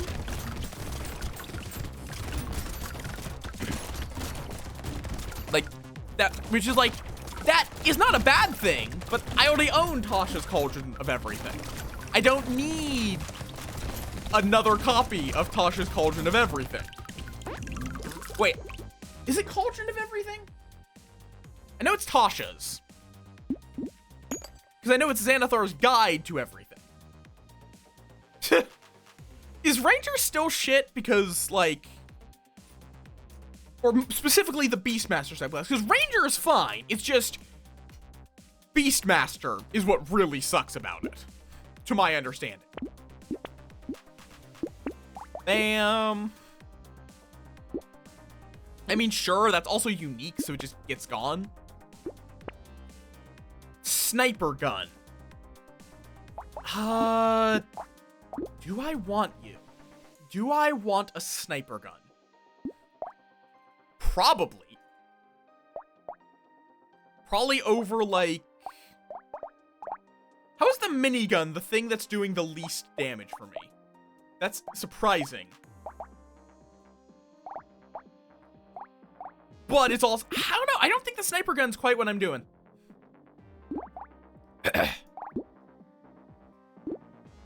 We'll take that.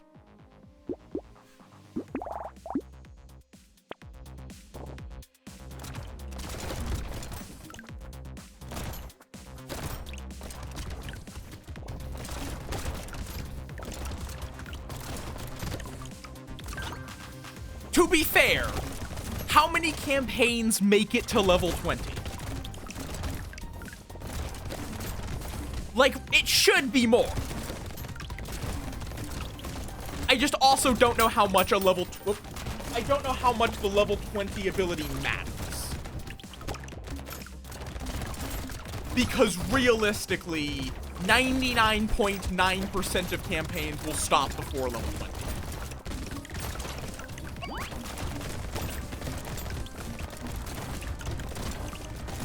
It should be better.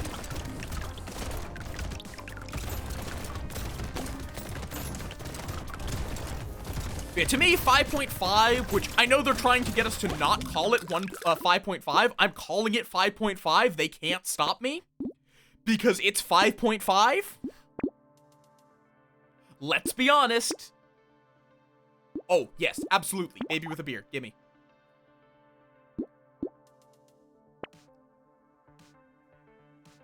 Yeah, no. Yeah, it's like, to me, it seems like they have introduced as many problems as they're solving with 5.5. And it's just like, okay, so I can either use the old version, which has fan-made homebrew to fix almost all of its problems, or I can use the new version and wait for people to figure out how to solve all the problems.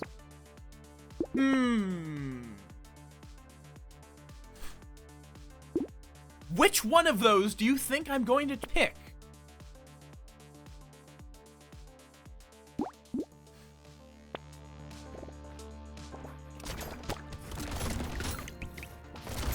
Like, honestly, I kind of feel like 5.5 was just a weird choice, because, like... Yeah. There are some things that were not properly considered, which is impressive considering they did try to playtest it. So to me, I'm just saying, yeah, we're sticking with Legacy. My table, for now at least, is just going to keep using 5th edition rules. It's what I know, it's what I have the books for, and there's more guides and resources built around 5th edition rather than 5.5. So,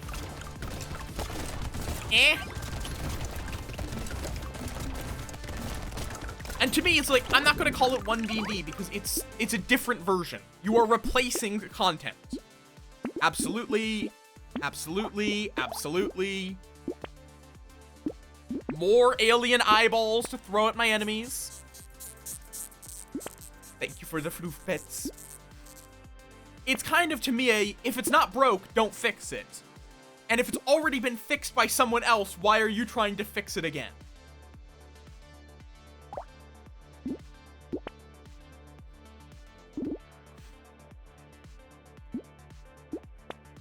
I'm gonna take this coil because even if it currently gives me no benefits, the knockback could be quite good. Because right now I have negative knockback, which might actually pull enemies towards me. I'm not fully sure on that. Like, not very strongly. If it is. I don't necessarily want to help enemies reach my face and eat it.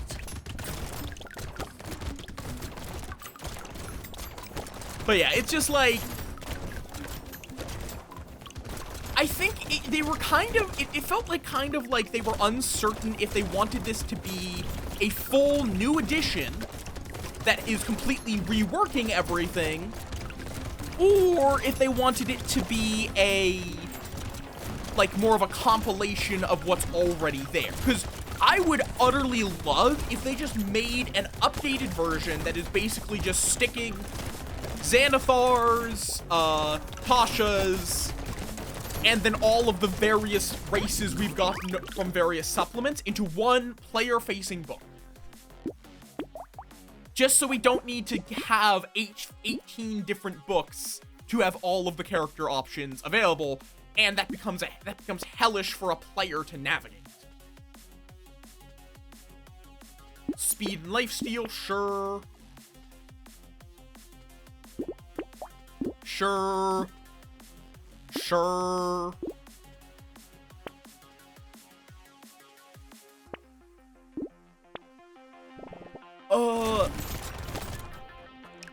It's like, there's a reason why, like, hell, like, even, legitimately, I'm of the mindset that it is easier to pirate than it is to support them, even if you own all of the books.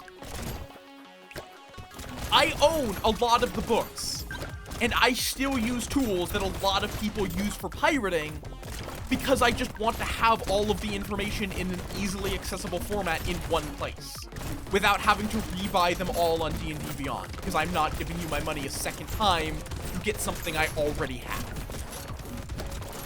Because I do own a bunch of the physical books. I love them. Add to that Wizards is being more and more AI pushing. Like, they have been called out for using AI art on multiple occasions. They have put out job postings explicitly looking for someone using AI. Good, good. Enjoy your banana bread. I just don't, at this point, I am not supporting Wizards of the Coast. They've gotten enough money from me. They're not getting any more unless they do a turnaround as a company. They make really good stuff. They're a shitty company.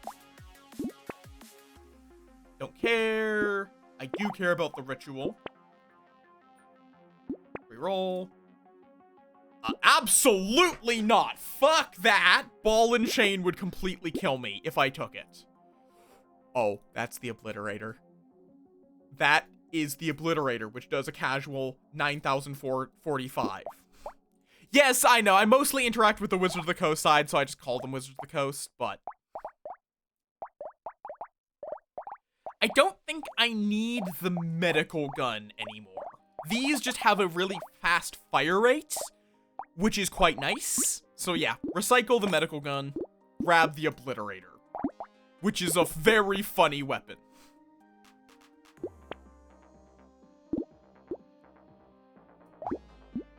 Yeah, because like Hasbro is the parent company to Wizards of the Coast.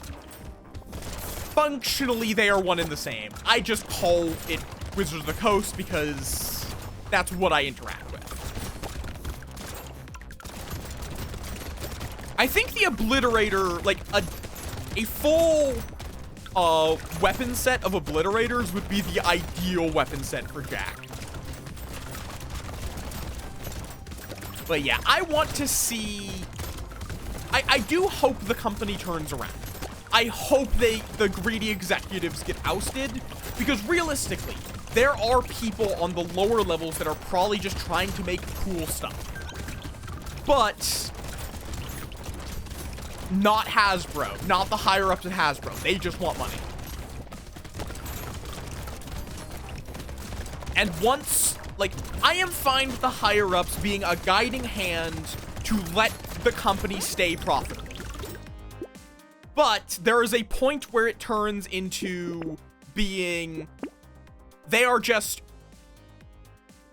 sort of strangling the company and the creativity, more importantly, for wealth. That's the point where I start to have a problem with them. And Hasbro has very firmly crossed that line. Very, very fucking firmly.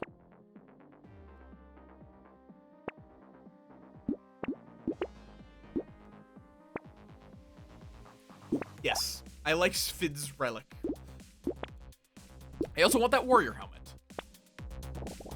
But yeah, so I proxy Magic the Gathering because, and legitimately at this point, I'm going to start experimenting with other systems and just not really supporting Magic because, or not Magic, D&D. Now I might still play D&D, but I'm going to be playing it with the stuff I already have and what is freely available on the internet. They are no longer worth supporting, unfortunately. They are one of a few companies that have passed the point where I'm like, yeah, no, I just can't in good conscience support you. I have no strong feelings for or against. Pathfinder is a game that exists.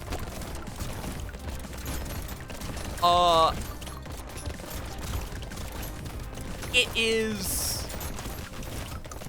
I'm glad it exists as a competitor to D&D, but I've never played it, so I cannot have strong feelings on it yet. If I play it, that will probably change.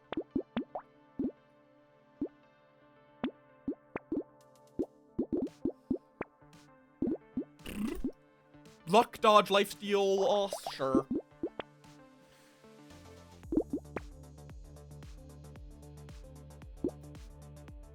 Yeah, I would consider it. It's also something that I might, like, play both, but unfortunately it is, like, for medieval fantasy. I know D&D. I would have to relearn Pathfinder. So for now, I'm not to the point where I'm looking to completely jump ship. I just don't want to support them. I don't want to support them by buying anything else from Wizards of the Coast. Also, this run is going to go for a while, and I really need to start preparing for D&D. So I'm going to call this here. But this has been great fun. I'm glad I returned to Brotato.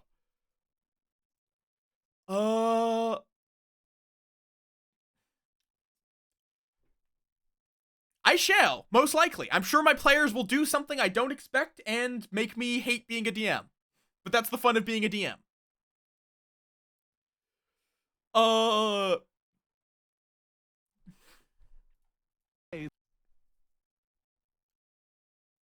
There's a few options. I'm assuming that's Sipco. Ooh.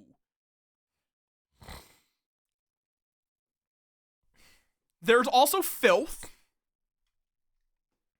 which I don't know if I've gotten a chance to raid Filth because they're usually streaming on the days I'm not streaming. So I think I might just raid Filth because I infected them with a Clupinids recently. And they're a bean.